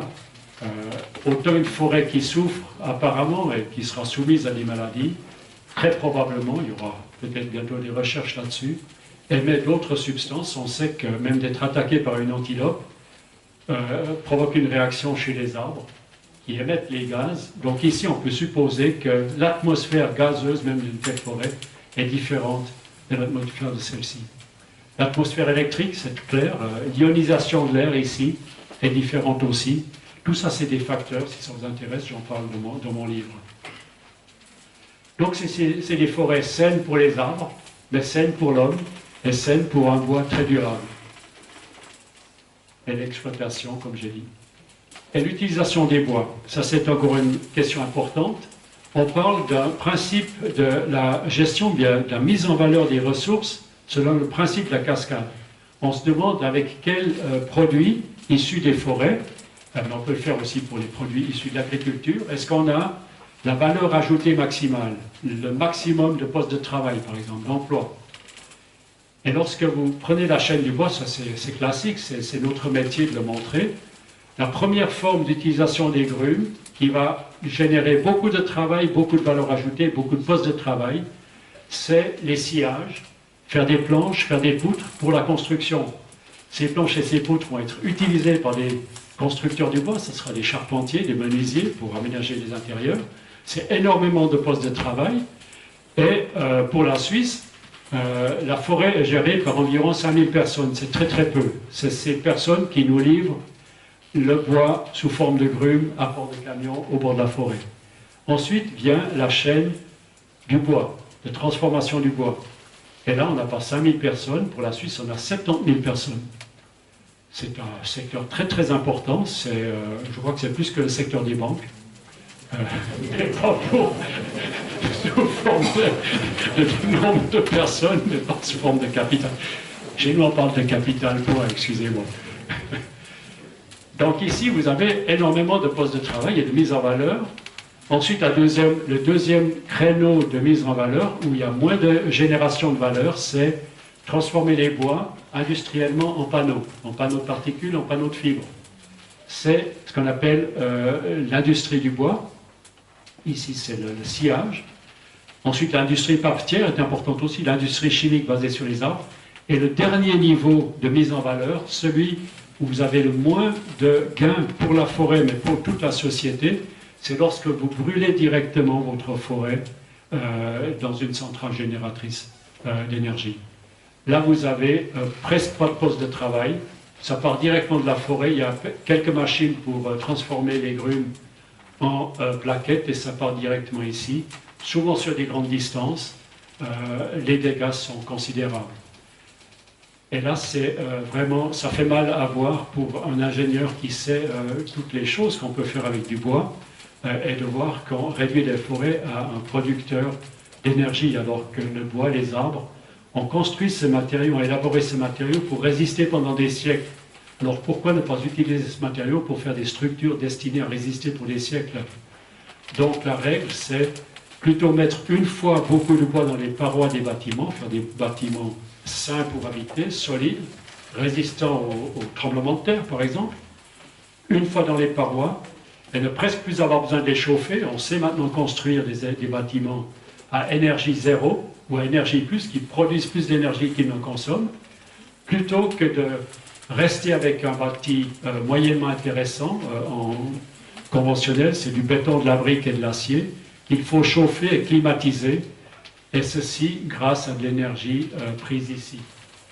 Donc là, c'est vraiment un calcul qu'il faut faire avec l'économie globale et l'économie de toute une région. Et le bénéfice est vraiment disponible lorsque vous respectez le principe de la cascade. Ça ne veut pas dire qu'il n'y aura plus de bois de chauffage, mais c'est le dernier secteur, c'est ce qu'il reste après que tous les autres usages n'aient pas été mis en valeur. Voilà. Il y a aussi un aspect important qui vient de sortir dans une revue du journal, ou bien la revue La Vie, un numéro spécial qui est sorti hier, numéro spécial sur les secrets des arbres. Et là, je parle un peu de ce que le feu apporte, en plus de ce qu'on croit. Ce n'est pas seulement de l'énergie sous cette forme-là. Le feu, c'est absolument merveilleux. On pourrait en parler aussi si ça vous intéresse. Voilà. Construire, c'est pas seulement construire du bois. Tout de suite, on vient dire, mais on n'a pas assez de forêt, on n'a pas assez de bois pour le faire. On pourrait agir de sorte qu'on ait assez de forêt. On peut reboiser des zones qui ont été désertifiées. Mais ce qu'il faut savoir, c'est qu'on n'a pas que le bois comme matériau renouvelable, on a aussi ce matériau renouvelable-là, la paille, c'est aussi du carbone. Et on n'a pas obligatoirement besoin de réinvestir tout le carbone de la paille pour en faire du sol. À un moment donné, les sols seront bien enrichi, on peut investir un tout petit peu de paille pour faire du bâti qui va durer des dizaines et peut-être des centaines d'années. Structure bois associée à la paille et même associée à la terre crue. Tout ça, c'est des méthodes, des technologies connues que les anciens connaissaient et qu'on est en train de redécouvrir et remettre à jour avec presque pas d'énergie fossile, d'énergie grise pour les élaborer. Et la terre crue, on en a toujours suffisamment, il suffit de prendre ce qu'il sort de l'excavation et ça permet de construire presque tout ce qu'on veut. Voilà, ça c'est l'urgence numéro 4, c'est choisir des matériaux de construction qui soient vraiment efficaces dans le climat, dans le peu de chauffage nécessaire. Tout ça c'est des méthodologies connues, des techniques, des technologies qu'on peut mettre sous le terme de l'éco-construction. Voilà, maintenant quelque chose d'aussi intéressant qui nous ramène un peu à la viticulture, c'est que les arbres, ils n'ont pas que des effets sur l'humidité de l'air, sur la température. On a aussi un effet acoustique, des effets sur la croissance et des odeurs, des émanations, j'en ai parlé, on a aussi une ionisation de l'air. Et dans ce sens, je vais mentionner une découverte relativement récente qui a été faite par un chercheur génial français qui est en même temps musicien, physicien, et il a découvert que les plantes réagissaient à certaines séquences acoustiques et qu'on arrivait à les stimuler à fabriquer certains acides aminés pour faire certaines protéines de manière ciblée. On peut soutenir les plantes grâce à des séquences acoustiques, grâce à des sons qu'on émet de manière bien dosée. Il appelle ça les protéodies, donc des mélodies qui permettent de faire des protéines pour doper du tabac, pour doper des pommes de terre, des tomates. Tout ça, c'est une discipline que ces chercheurs nomment la génomique. Et ils ont même réussi à découvrir qu'une maladie importante pour la vigne actuelle, l'ESCA, dont j'ai appris à connaître quelques détails juste avant, la maladie de l'ESCA, grâce à ces protéodies, peut être jugulée ou freinée d'une manière tout à fait notoire. Ils ont mis en place ça, je crois, dans le Bordelais et aussi, je crois, en Champagne, sur des centaines d'hectares. C'est des systèmes de ce genre-là, alimentés par énergie solaire. Et ça fonctionne, ils arrivent à freiner l'avancée de la maladie parce que cette maladie, c'est associé à un champignon qui se développe. Et chaque espèce a des particules qui lui sont spécifiques. Mais ce champignon, il a des protéines qui lui sont spécifiques, qui nécessitent certains acides aminés spécifiques. Et ils ont découvert quelles sont les protéines qui sont cruciales pour cette maladie. Donc, ils émettent comme j'ai compris, une séquence acoustique qui empêche la formation de cette protéine et qui ne la stimule pas. Donc, ils arrivent à freiner l'avancée de cette maladie grâce à cette séquence. C'est une découverte fabuleuse. Mais j'aimerais la mettre dans un autre contexte. Vu un peu de loin, je pourrais dire que c'est de nouveau de la monoculture de la pensée. Parce que cette vigne, ici on ne le voit pas tellement bien, mais là où c'est appliqué, j'ai vu des séquences films, vous l'avez vu dans le film d'ailleurs aussi, ça peut être des dizaines d'hectares de vignes pratiquement monoculture. Et ici, on peut se demander, mais est-ce que c'est voulu par la nature d'avoir ces monocultures? Quand on sait que lorsqu'on fait des forêts en monoculture, il y a tout de suite ces problèmes de carence et de maladies qui viennent nous dire, et là je prends un peu de distance, finalement tout ça c'est la nature, c'est pas l'homme qui fait venir les maladies, c'est la nature qui les fait venir, c'est la nature qui les a inventées en fait, tous ces organismes ont leur fonction. Donc ils viennent faire disparaître une forêt, ces chenilles processionnaires, par exemple, viennent faire de l'humus d'une forêt qui n'a rien à faire sous cette forme. La nature veut une autre forme de forêt. Si on la laisse se développer comme elle veut, on voit très bien ce que ça donne. C'est ces mélanges, ces collaborations.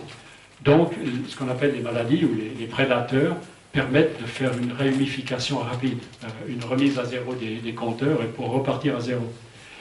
Donc, si on pense aux maladies de cette manière-là, c'est plus tellement absolument négatif. Je sais que c'est dramatique de le dire à des gens qui en vivent, mais essayons de prendre un peu de distance. Cette maladie, c'est un signal que la nature ne veut pas forcément cette forme-là de culture. Donc, finalement, ici, on est encore en train de vouloir maintenir une grande monoculture en empêchant une maladie qui voudrait ne plus l'avoir, en isolant une seule substance, encore une fois, quelque chose de très simple, pour empêcher cette maladie de s'exprimer. C'est ce que j'appellerais la monoculture mentale. Alors qu'on va apprendre à devenir diverses et comprendre les autres genres de fonctionnement. Et à partir de là, il y a une solution magnifique qui se présente à nous via une suggestion. Mais entre deux, j'aimerais juste mentionner une expérience qui a été faite en Floride. Des grandes zones de culture d'agrumes. Et là, dans ces grandes cultures d'agrumes fruitières, il y a, c'est dans les années 60, un cultivateur qui travaille en bio. Et il aspergeait ses engrais biologiques par voie aérienne. C'est comment est-ce qu'on appelle ça? La pulvérisation sous forme de nuages, pulvérisation fine. Les nutriments arrivent directement sur les feuilles et les feuilles ouvrent leur stomac pour absorber ça. Et il était entouré de conventionnels, c'est-à-dire qu'il avait son printemps silencieux depuis un bon moment, pesticides, culture intensive, engrais, tout ce que ça suppose. Et ce cultivateur, cet arboriculteur bio, entouré de conventionnels, n'était vraiment pas satisfait. Il se rendait compte que ces plantes n'étaient pas tout à fait comme elles pourraient l'être. Il savait ce que pouvait un oranger, mais là, malgré toutes ces méthodes, tous ces efforts, ça ne marchait pas. Il a passé à l'acte, il a installé des haut-parleurs. Et qu'est-ce qu'il a mis sur ces haut-parleurs?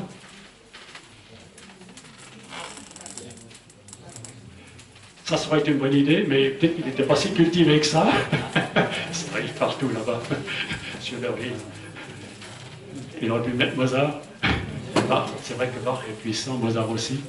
Qu'est-ce qu'il a mis? J'ai entendu quelque part? Des chants d'oiseaux, exactement. Il a fait jouer des chants d'oiseaux.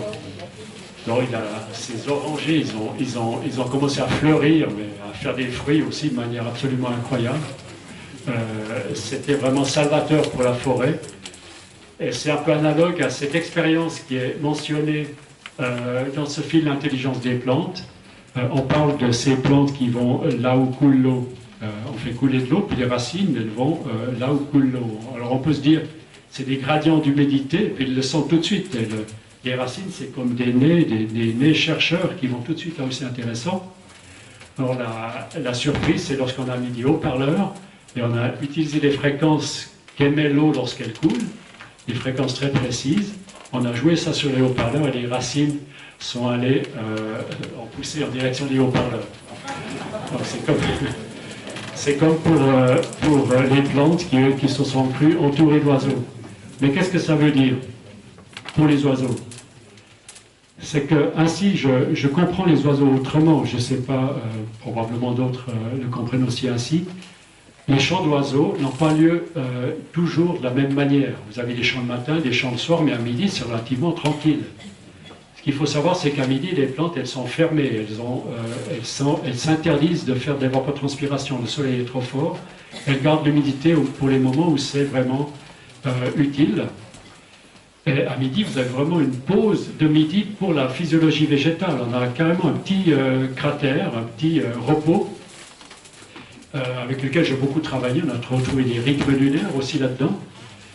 Eh bien, dans ces moments, il y a des moments particuliers où les oiseaux chantent, il y a des saisons particulières où les oiseaux chantent, et pour une compréhension élargie, c'est que une proposition que je fais, c'est que les oiseaux ne chantent pas seulement pour défendre leur territoire, c'est pour faire pousser mieux. De nouveau, cette notion de collaboration. Parce que les oiseaux sont intéressés d'avoir une végétation florissante, d'avoir beaucoup de fleurs, beaucoup d'insectes, beaucoup de fruits. Il n'y a aucune raison de s'empêcher de penser que les oiseaux sont aussi fertilisants au niveau acoustique, comme ils sont fertilisants au niveau du phosphore. L'engrais des oiseaux, le guano, mais nos oiseaux aussi, sont très riches en phosphore. L'engrais de porc aussi. Et là, c'est intéressant. Vous avez une fertilisation acoustique. Ça, c'est ce que je propose comme hypothèse. Et maintenant, ce que je propose comme conséquence, c'est de remplacer, ou bien plutôt de s'acheter, si ce n'est pas encore fait, des systèmes qui maintiennent en fait cette même manière de penser, c'est de réinstaller les mélodies musicales de la nature, la musique de la nature, là où elle doit agir, c'est-à-dire remettre des cordons de haies dans les cultures. Mais je sais, ça peut être utopique, il faut l'essayer, il faut savoir combien est-ce qu'il en faut, parce qu'on ne va pas faire disparaître l'esca aussi simplement que ça.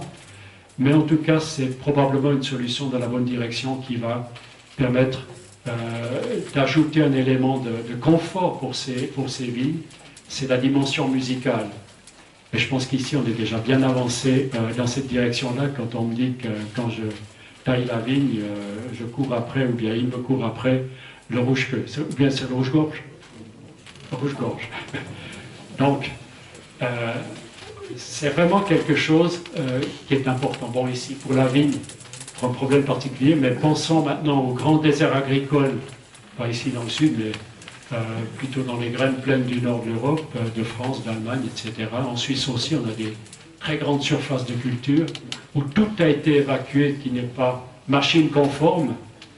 Là, il faut faire un tout petit sacrifice, mais ça reste encore tout à fait praticable pour les machines, et remettre en place un maillage de haies, un réseau de haies, encadrer les cours d'eau pour faire pénétrer de nouveau cette biodiversité et surtout cette musique dans nos paysages.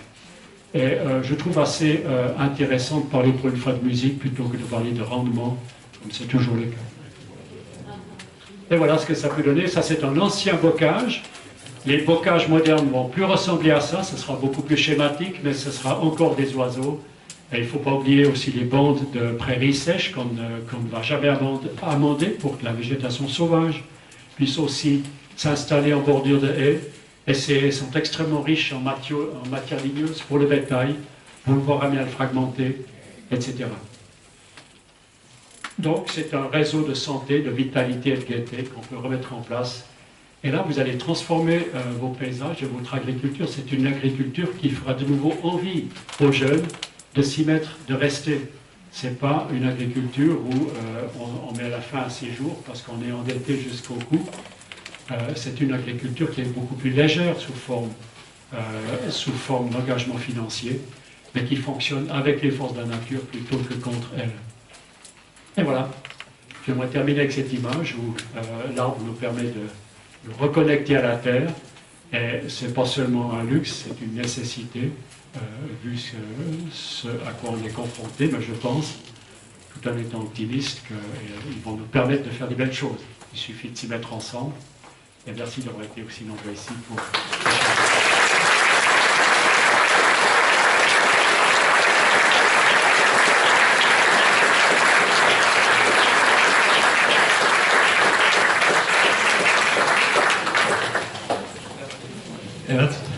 pour cet exposé qui, contrairement au début puis à certaines conférences dans la semaine qui étaient pessimistes, là il y a une note d'optimiste importante parce que justement on s'aperçoit que finalement avec des choses simples on peut peut-être inverser quelque chose qui semble inéluctable.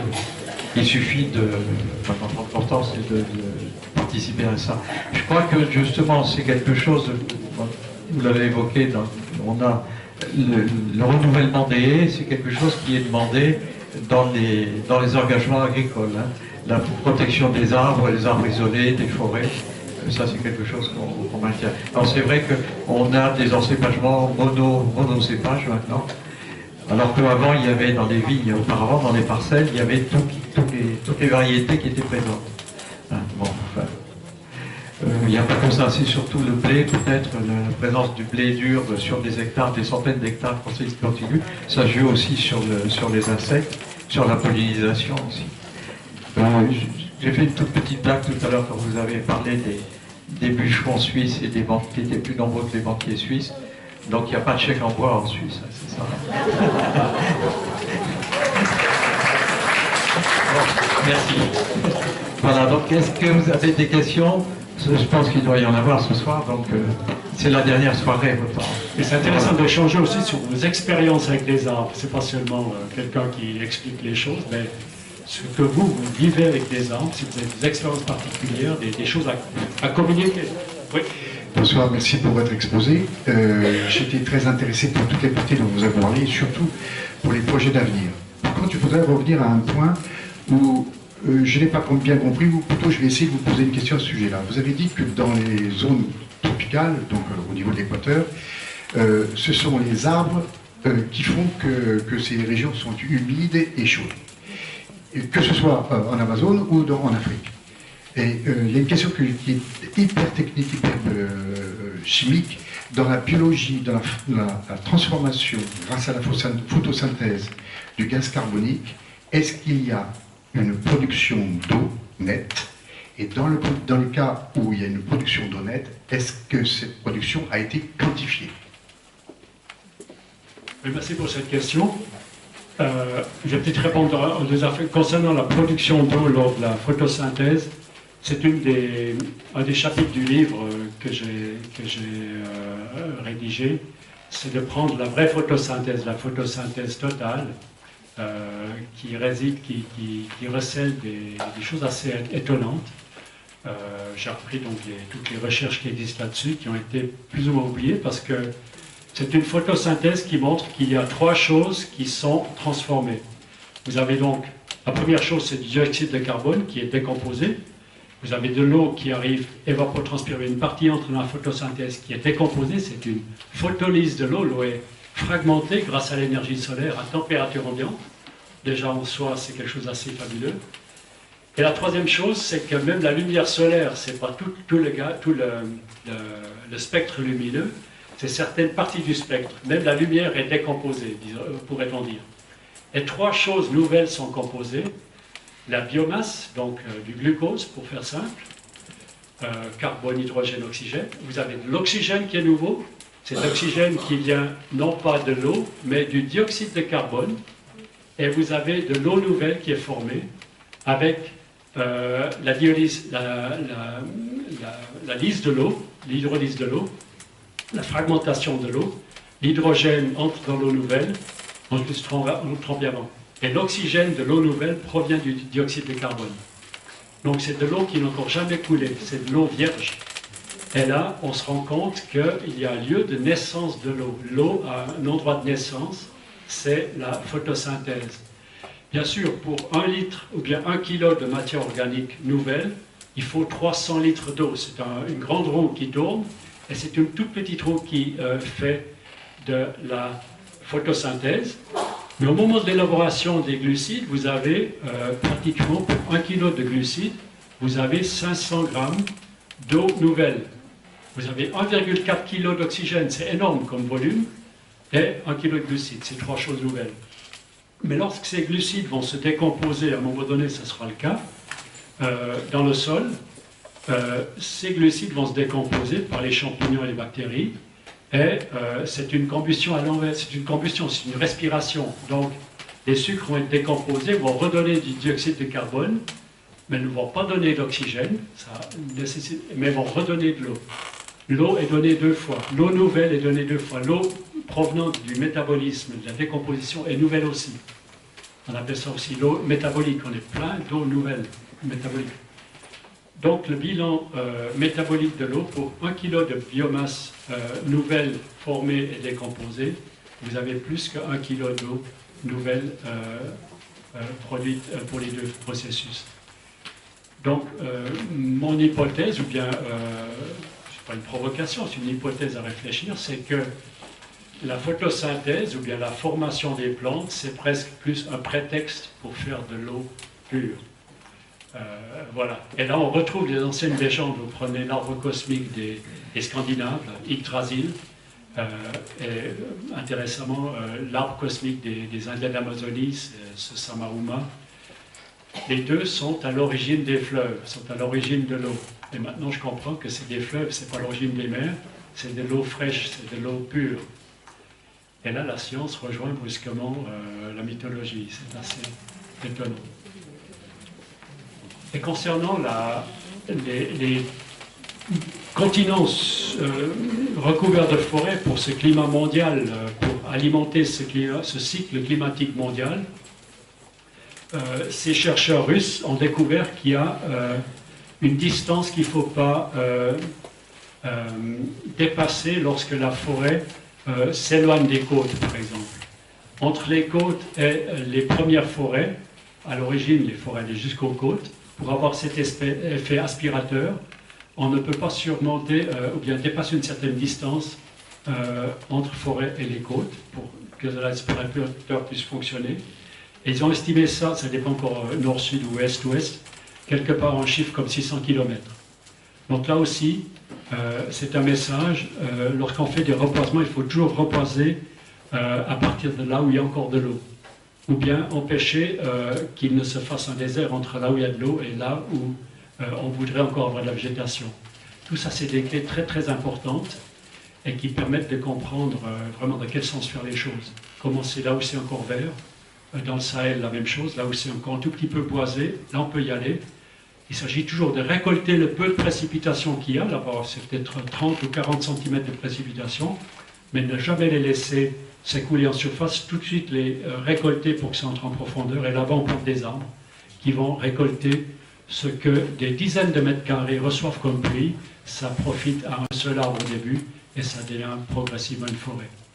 C'est des techniques connues. Il faut un peu de travail, un peu d'investissement et justement peut-être un métier.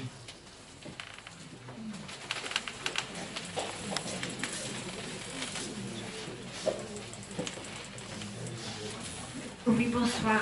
Vous parliez de planter à côté de l'eau, et moi je pense à la mer. Il y a le problème du sel. J'ai entendu que les arbres pouvaient transformer l'eau salée en eau de source. Est-ce que c'est vrai? Ben oui, les arbres font tout. Merci de poser cette question. La forêt qui borde la mer, c'est la mangrove. Plantent les racines dans la mer, dans la vase, elles envoient des racines aériennes pour capter de l'air, parce qu'elles ont besoin d'oxygène dans leur système racinaire. Elles s'alimentent en oxygène avec ces racines, elles envoient partout depuis le tronc. Et ces mangroves, si vous pressez les feuilles de ces arbres, vous n'allez pas obtenir de l'eau salée, vous allez obtenir du jus de feuilles pleines d'eau nouvelle, justement. Et ça, c'est aussi, peut-être certaines sont-elles comestibles, c'est comme la salade, ou bien pour alimenter le bétail. On ne peut pas alimenter le bétail avec de l'eau de mer.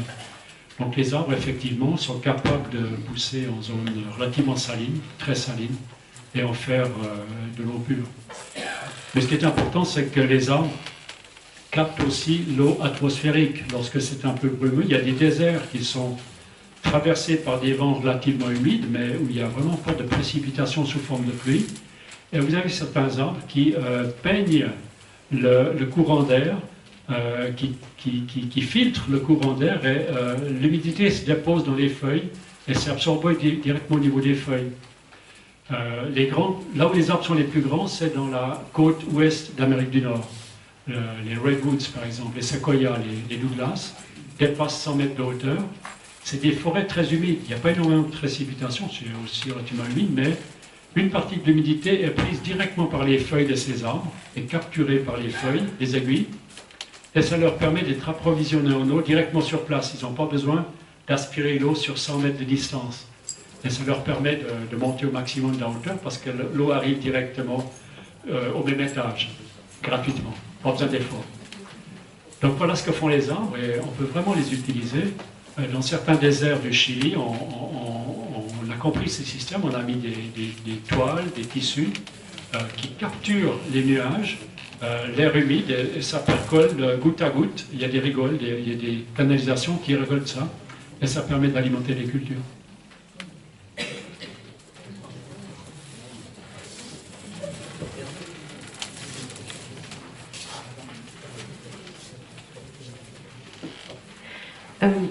Donc déjà, juste pour commencer, vous avez parlé de témoignages. Moi, j'habitais avant dans le sud du Minervois, je ne dirais pas où précisément, en plein milieu d'un village, en plein milieu de que des vignes, c'est-à-dire qu'il n'y avait pas beaucoup d'oiseaux, puisque les vignes, c'est pas très propice pour les oiseaux. Et depuis cet été, je suis installée entre ici, Arzens et Montréal, et juste à côté de la forêt, et c'est juste magique. C'est les chants d'oiseaux toute la journée. Alors évidemment, il y a un creux quand il fait chaud, mais en ce moment, il ne fait pas très chaud, donc voilà. Ou quand il pleut très fort. Mais sinon, c'est du matin au soir, toute la journée, les chants d'oiseaux, et c'est juste magnifique. Des fois, je me dis que je devrais aller plus souvent dans la forêt, mais j'ai même pas besoin d'y aller vraiment, puisque je baigne dans la forêt, là, et tout près, voilà. Et sinon, très concrètement, vous avez parlé de plusieurs actions, le 4 pour 1000, cette action de la ceinture verte, etc. Est-ce que vous avez des références d'associations qui existent déjà, qu'on pourrait soutenir ou leur faire de la publicité, ou voilà, concrètement? Concernant des associations qui travaillent dans le Sahel, il y a Vegoubri, par exemple, W-E-G-O-U-B-R-I, qui est très efficace, qui a des magnifiques succès, mais cette idée de formation professionnelle qui serait vraiment presque plus importante, tout aussi importante que cette plantation d'arbres, c'est vraiment une idée qui était mise comme ça, qui n'a pas encore de mise en place, mais partout on aurait des gens, des professionnels qui seraient prêts à entrer dans cette démarche. On a des professionnels de pépinière, on a des professionnels de la gestion des graines. Je viens de chez Cocopelli, où j'étais dimanche passé. On a vraiment des gens extrêmement pointus dans tous ces domaines qui sont liés à la plantation, à la gestion des graines. Et là, ça serait vraiment intéressant aussi, former des jeunes à ces nouveaux métiers. Ce serait vraiment les médecins de la terre qu'on pourrait former ainsi. Concernant les oiseaux, la forêt qui vient à nous, moi j'aime bien dire que, avant de savoir que c'est des chants d'oiseaux, en fait, moi c'était mon expérience personnelle, j'en parle un peu dans le livre aussi. Avant de savoir que c'est des oiseaux, c'est des chants d'arbres en fait. On s'approche d'un arbre, ça chante, ça pépille. Il suffit d'arrêter de penser tout de suite et de mettre dans un tiroir, c'est des oiseaux, bon j'arrête d'écouter. Si on oublie que c'est des oiseaux, ça devient assez étrange, assez étonnant. C'est des chants d'arbres. Puis lorsqu'on s'approche des arbres, on voit que ce n'est pas des feuilles qui tombent, c'est une feuille qui va d'un arbre à l'autre. C'est quand même autre chose. Donc c'est peut-être des oiseaux quand même. Mais en fait, pour faire une analogie, lorsque vous me parlez, je ne dis pas c'est votre larynx qui parle. C'est ce qu'on dit lorsque c'est des oiseaux qui chantent. On dit que ça. Mais en fait, je dis c'est vous qui me parlez. En fait, c'est celui qui porte le larynx. Et pourquoi pas dire que c'est l'arbre qui chante? Voilà une proposition. Et puis, concernant nous, à quel point on profite de ça, on imagine que ce sera bon pour les vignes, ce sera bon pour moins de maladies. Vous avez vécu ça maintenant en changeant de lieu. Mais pour nous-mêmes aussi, sortir en forêt, entendre chanter des oiseaux. On n'a heureusement pas trop de printemps silencieux partout ici en Europe, mais en Amérique, c'est devenu un choc lorsque cette biologiste a réalisé qu'il y a des endroits où il n'y a plus d'oiseaux. Elle était physiquement oppressée. Et nous, l'inverse plutôt, puisqu'on entend quand même, malheureusement de moins en moins, il y a dramatiquement un recul. Lorsqu'on entend ces chants d'oiseaux, c'est vraiment physiologiquement actif en nous. Au printemps, on se sent autrement en forme. Je suis persuadé que c'est une dimension acoustique. Oui, vous avez parlé du charbon de bois utilisé dans la forêt équatoriale. Et en fait, dans les forêts tempérées, il y a de l'humus. Je crois que le problème est très différent dans les deux cas, parce que l'humus doit se perdre très vite dans la forêt tropicale, alors que chez nous, il est quand même stable et très intéressant comme matière organique stable dans les sols forestiers et agricoles. Et peut-être que c'est ça qu'il faudrait favoriser, cette quantité d'humus. Oui, absolument. Oui, merci de dire ça, c'est absolument juste. On ne va pas tout transformer en biochar ou charbon de bois. Ce qu'il faut savoir, c'est que la vitesse de minéralisation, de transformation des sols, du réenvoi du CO2 à l'atmosphère, c'est un phénomène naturel. Et lorsque c'est de l'humus, c'est effectivement autre chose comme forme de matière organique que lorsque c'est, par exemple, du compost de restes alimentaires ou de restes de jardinage. Les plantes annuelles donnent un compost, on peut dire, à sucre rapide, très facilement décomposable. En une année, c'est bon pour le sol, mais ça ne va pas rester en permanence structurant pour le sol. Il faut toujours remettre le compost. Alors que lorsque vous avez un compost allongé par du ligneux, ou bien enrichi par du ligneux, vous avez une dégradation beaucoup plus lente du sol. Ce n'est pas seulement de la cellulose, comme dans les plantes annuelles, c'est aussi de la lignine.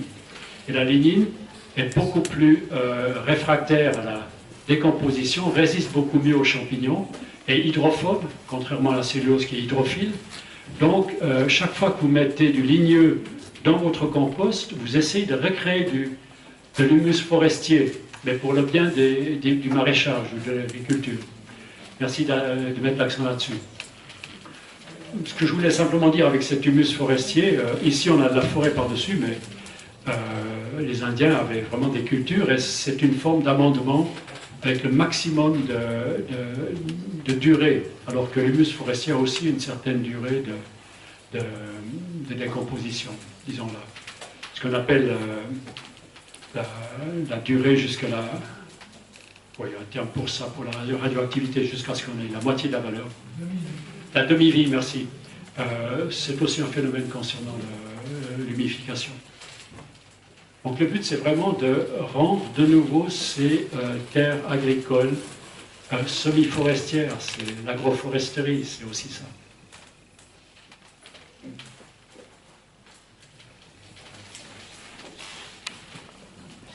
Oui, bonsoir et merci pour tout ce que vous avez déjà pu nous apprendre. Moi, je voulais savoir par rapport à la grainothèque, je ne sais pas si ça s'appelle ainsi, qui se trouve dans l'Antarctique ou sous l'Arctique, enfin, en Norvège. Voilà. Et actuellement, avec le réchauffement climatique, ça bouge pas mal. Donc, je voulais savoir ce que vous en pensiez. Et ensuite, vous nous aviez proposé de nous parler du feu. Voilà, si vous pouviez nous en dire quelques mots. Ce n'est pas tombé dans l'oreille d'une sourde. Bon, je vais d'abord parler de la calotte glaciaire, tant qu'elle existe encore. Et après, on va encore ajouter quelque chose sur le feu. Alors là, c'est vrai, cette banque de graines, c'est une magnifique institution de garder les graines. Ce qu'il faut, c'est que faut savoir, c'est que la nature est aussi capable de garder des graines sans beaucoup d'énergie, sans faire des cavernes compliquées, sans aller tellement au nord. L'humus forestier, c'est comme la tourbe. La tourbe est un excellent conservateur aussi. On peut conserver des graines très longtemps sous la tourbe. C'est une forme de protection. Et on s'est rendu compte que, par exemple, lorsqu'on a fait une coupe rase d'une forêt naturelle, avec toute sa végétation naturelle, avec des graines en attente, on a mis en place une forêt artificielle, monoculture, une génération de forêt artificielle. Après 60, 70, 80 ans, on a coupé cette forêt. Et on s'est rendu compte qu'il revient des plantes qui appartenaient à la forêt précédente. Elles étaient restées viables dans l'humus forestier toute cette durée. Peut-être aussi parce que c'était un humus de résineux qui est relativement acide, qui a un peu un caractère de la tourbe aussi. Ça, c'est intéressant. Ça peut durer très longtemps, la conservation. Mais ce qui est plus intéressant que, ou bien tout aussi important que d'avoir une banque à un endroit très froid,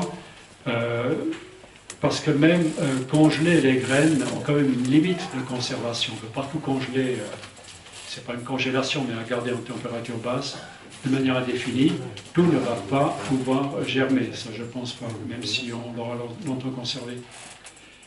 Mais ce qu'il faut faire de plus activement et de plus directement possible, c'est restituer à toute cette diversité de graines leur emploi, leur mélange, permettre ou même soutenir les agriculteurs à utiliser les essences locales, à continuer de les cultiver. Je connais un spécialiste des céréales qui maintient certaines sortes sur quelques mètres carrés, mais il est le seul au monde à maintenir cette espèce.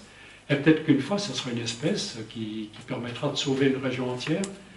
C'est un patrimoine qui est issu d'un travail qui a eu lieu sur des millénaires, adapté à des stations particulières, du travail humain extrêmement précieux. Et il faudrait aussi, pas seulement via la technologie, mais aussi via un travail rétribué. Il faudrait payer les gens pour faire ce travail partout et observer encore, pour découvrir aussi de nouvelles espèces. Merci de soulever cette question. Le feu, qu'est-ce que le feu? C'est lorsque la plante retourne à l'état zéro. Vous avez la plante qui germe, l'arbre qui fait sa photosynthèse. On peut tout brûler comme plante, mais les arbres en particulier qui font leur bois, un grand volume, une grande masse sous forme de ligneux. Et on a compris, cette photosynthèse, c'est transformer l'énergie solaire en énergie chimique ou bien en énergie matérielle. Et lorsque vous faites un feu, vous allumez un feu, vous restituez, vous obtenez de nouveau cette énergie solaire, cette chaleur solaire est restituée. Le soleil fournit une chaleur absolument incommensurable, elle n'est pas digérable pour l'homme, alors que le feu renvoie une chaleur tout à fait agréable. Et le feu a juste la bonne température. C'est même pas suffisant pour faire fondre du fer, par exemple. Ça permet de fondre de l'étain ou du plomb, mais le fer, c'est déjà trop, c'est pas assez chaud. Il faut faire du charbon de bois, c'est donc du bois concentré, il y a plus de carbone pour faire fondre du fer. Donc le feu restitue de l'énergie solaire, et ce qui est intéressant, cette énergie solaire est restituée pas seulement sous forme d'énergie, sous la même forme que le soleil, il y a aussi une restitution de lumière. Le soleil émet sa lumière, mais le feu, étonnamment, ce n'est pas une source d'énergie noire, c'est une source de lumière. Moi, je trouve ça merveilleux. La lumière solaire est en même temps restituée que l'énergie solaire. Et cette énergie solaire restituée par le feu, ce n'est pas restitué dans les mêmes longueurs d'onde que le soleil. On ne peut pas regarder le soleil dans les yeux. Ultraviolet, et puis l'intensité du rayonnement est trop forte. C'est vraiment dangereux, carrément. Alors que le feu, c'est carrément recommandé de le regarder. C'est des infrarouges, c'est une lumière extrêmement biocompatible. Et lorsque vous avez une sinusite ou des maladies, des problèmes au niveau des voies respiratoires, c'est carrément un médicament de se mettre devant le feu, de se laisser irradier, parce que ce n'est pas seulement une chaleur linéaire, c'est une chaleur pulsée.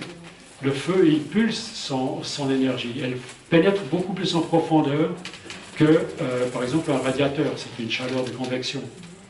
Et cette chaleur pulsée est aussi valable, ou bien très précieuse, parce que le feu émet cette chaleur par radiation, même si l'air de la pièce est relativement frais. Vous pouvez vivre dans une pièce pas trop chauffée, mais profiter de cette chaleur de la source du foyer. C'est une chaleur qui vous arrive personnellement. C'est comme un message du feu pour vous-même. Comme le soleil, on croit qu'on est les seuls à voir. La même chose pour le feu. Vous n'avez pas besoin de chauffer autant quand vous avez un feu visible. C'est une chaleur par radiation. Et la troisième chose, à laquelle on pense encore moins, c'est que le soleil, en fait, c'est pas quelque chose de silencieux. Imaginez le bruit que doit faire le soleil. Les poètes parlent du bruit du soleil. Goethe parlait du tonnerre qui traversait le ciel. Je pense qu'il n'était pas le seul poète à associer le soleil à quelque chose d'extrêmement bruyant. En une seconde, le soleil émet l'énergie d'1 milliard de tsar bomba. C'était la bombe la plus grande que jamais l'humanité n'ait construite. C'est les Russes qui l'ont construite. était tellement puissante, c'était des millions de fois plus fort que la bombe d'Hiroshima, dont on connaît la force. Ça a carrément mis le terme à la course aux armements, c'était trop. Donc on a arrêté cette absurdité pour une fois. Et cette bombe, 1 milliard de cette bombe par seconde, depuis combien de milliards d'années le Soleil émet cette énergie? Imaginez le bruit du Soleil si on pouvait l'entendre. Et maintenant vous avez le feu devant vous, avec cette chaleur, cette lumière, et le bruit du feu. C'est une merveille. C'est un petit, c'est difficile à décrire, c'est un petit froissement, c'est un petit ronron, c'est presque le ronronnement du chat, des fois un crépitement quand c'est du résineux. Et du ronronnement du chat, on sait qu'il est très bon pour la santé, pour la soudure des os. Le ronronnement du chat a un effet mesuré. Et on s'est rendu compte que les premiers cosmonautes, ils sont redescendus de leur capsule après plusieurs semaines ou plusieurs mois de voyage en apesanteur, avaient un grand problème, un problème d'ostéoporose. Ils avaient le système osseux qui avait perdu de sa densité. Et ils ont dû se réacclimater et reconstituer leur système osseux qui était vraiment dégradé d'être en apesanteur. Et entre-temps, on a trouvé une solution, parce que si on veut voyager jusqu'à Mars, ce sera encore beaucoup plus un problème d'être en apesanteur, évidemment, que cette situation-là. La solution a été inspirée par le chat. On a mis ensuite dans les vols spatiaux des émetteurs acoustiques qui reprennent à peu près le ronronnement du chat pour que les os restent durs. Donc maintenant, vous avez ça avec le feu gratuitement. Vous n'avez même pas besoin du chat, ou bien le chat auprès du feu. À deux, c'est encore beaucoup plus.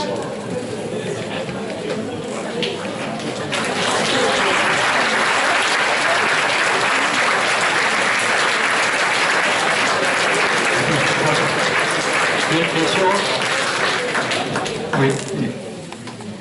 J'arrive. Oui, bonsoir pour votre exposé.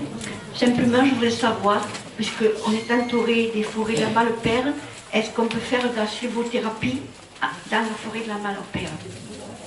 Ah oui, justement, il s'agit de cette émission où on a parlé de la forêt de la Malpère. Parce que vous avez parlé tout à l'heure des Japonais qui étaient venus pour ça, ici, non? Pas venus, mais ils en ont parlé. Ou bien... Ah, ils en ont parlé, je pensais qu'ils s'étaient déplacés pour ça. Je pense qu'ils ont dû venir. Enfin, c'est Xing Li, le professeur Xing Li, qui est venu et qui en a parlé dans une émission sur France Inter, une émission de Mathieu Vidal. Oui. Et il a parlé dans le sud de la France, qu'il y avait une forêt qui avait des chênes verts magnifiques et qui s'appelait la forêt de la Malpère. Donc je suppose qu'il y est venu. On n'a pas besoin d'aller dans la grande forêt. C'est là où il y a les sangliers. Merci. Parce qu'eux font de la sylvothérapie, mais tous les jours. C'est pour ça qu'ils sont puissants. Alors, ce qui est intéressant, il faut vraiment que ce soit une forêt naturelle. Même une forêt artificielle, c'est encore de l'art, c'est encore beau. Mais ce n'est pas tout ce qu'il pourrait être. Par exemple, les plantations d'eucalyptus, c'est relativement déprimant, c'est pas intéressant, il n'y a pas d'oiseaux. Et on sent quand même que ces arbres sont en souffrance lorsqu'ils sont obligés de pousser pendant des dizaines d'années côte à côte alors qu'ils aimeraient avoir d'autres voisins. C'est différent. Mais une forêt naturelle avec ce mélange d'espèces, ce mélange d'odeurs aussi, comme marcheur, je vois que tous les 50 mètres, l'odeur d'une forêt change. Et puis en plus, vous avez l'ionisation d'air, la charge électrique de l'air, qui est importante. L'air forestier est ionisé différemment que l'air citadin, par exemple. Il est ionisé négativement, riche en électrons. Et lorsque vous voulez entrer en forêt de manière vraiment efficace, c'est vraiment quelque chose d'encore plus récent, comme découverte, même sous forme de recherche médicale, mais très très récente, c'est de voir qu'il ne s'agit pas seulement d'air forestier ou bien de toucher les arbres, qui eux sont des antennes entre le sol et l'air. Les sols sont chargés électriquement, la Terre n'est pas neutre, c'est un organisme comme nous-mêmes, on est chargé électriquement, on est des êtres électriques, les arbres sont des êtres électriques et la Terre aussi. Et l'effet maximum, je ne sais pas si les Japonais le mentionnent, je ne suis même pas sûr, c'est d'enlever les souliers lorsque vous entrez en forêt. Là, vous avez le maximum d'effet. Parce que vous remettez en contact avec le sol, qui est très riche en électrons, et vous aurez le flux d'énergie, et ce n'est pas de l'ésotérisme, c'est vraiment de la physique. On peut mesurer ça avec des électrodes sur soi-même, et là, vous avez l'effet maximum. Et autrefois, on marchait soit pieds nus, soit c'était des chaussures en cuir, c'est encore une fois de la peau. Il laissait passer ces énergies. Et depuis qu'on a du caoutchouc, c'est isolant. C'est aussi une nouvelle situation qu'on pourrait facilement repousser, remettre en sens inverse. Et imaginez les chaussures, être en fibre carbone, en contact avec le sol. Mais lorsqu'on est sur l'asphalte, c'est pas intéressant non plus. Donc faites du jogging, vraiment sur la terre naturelle.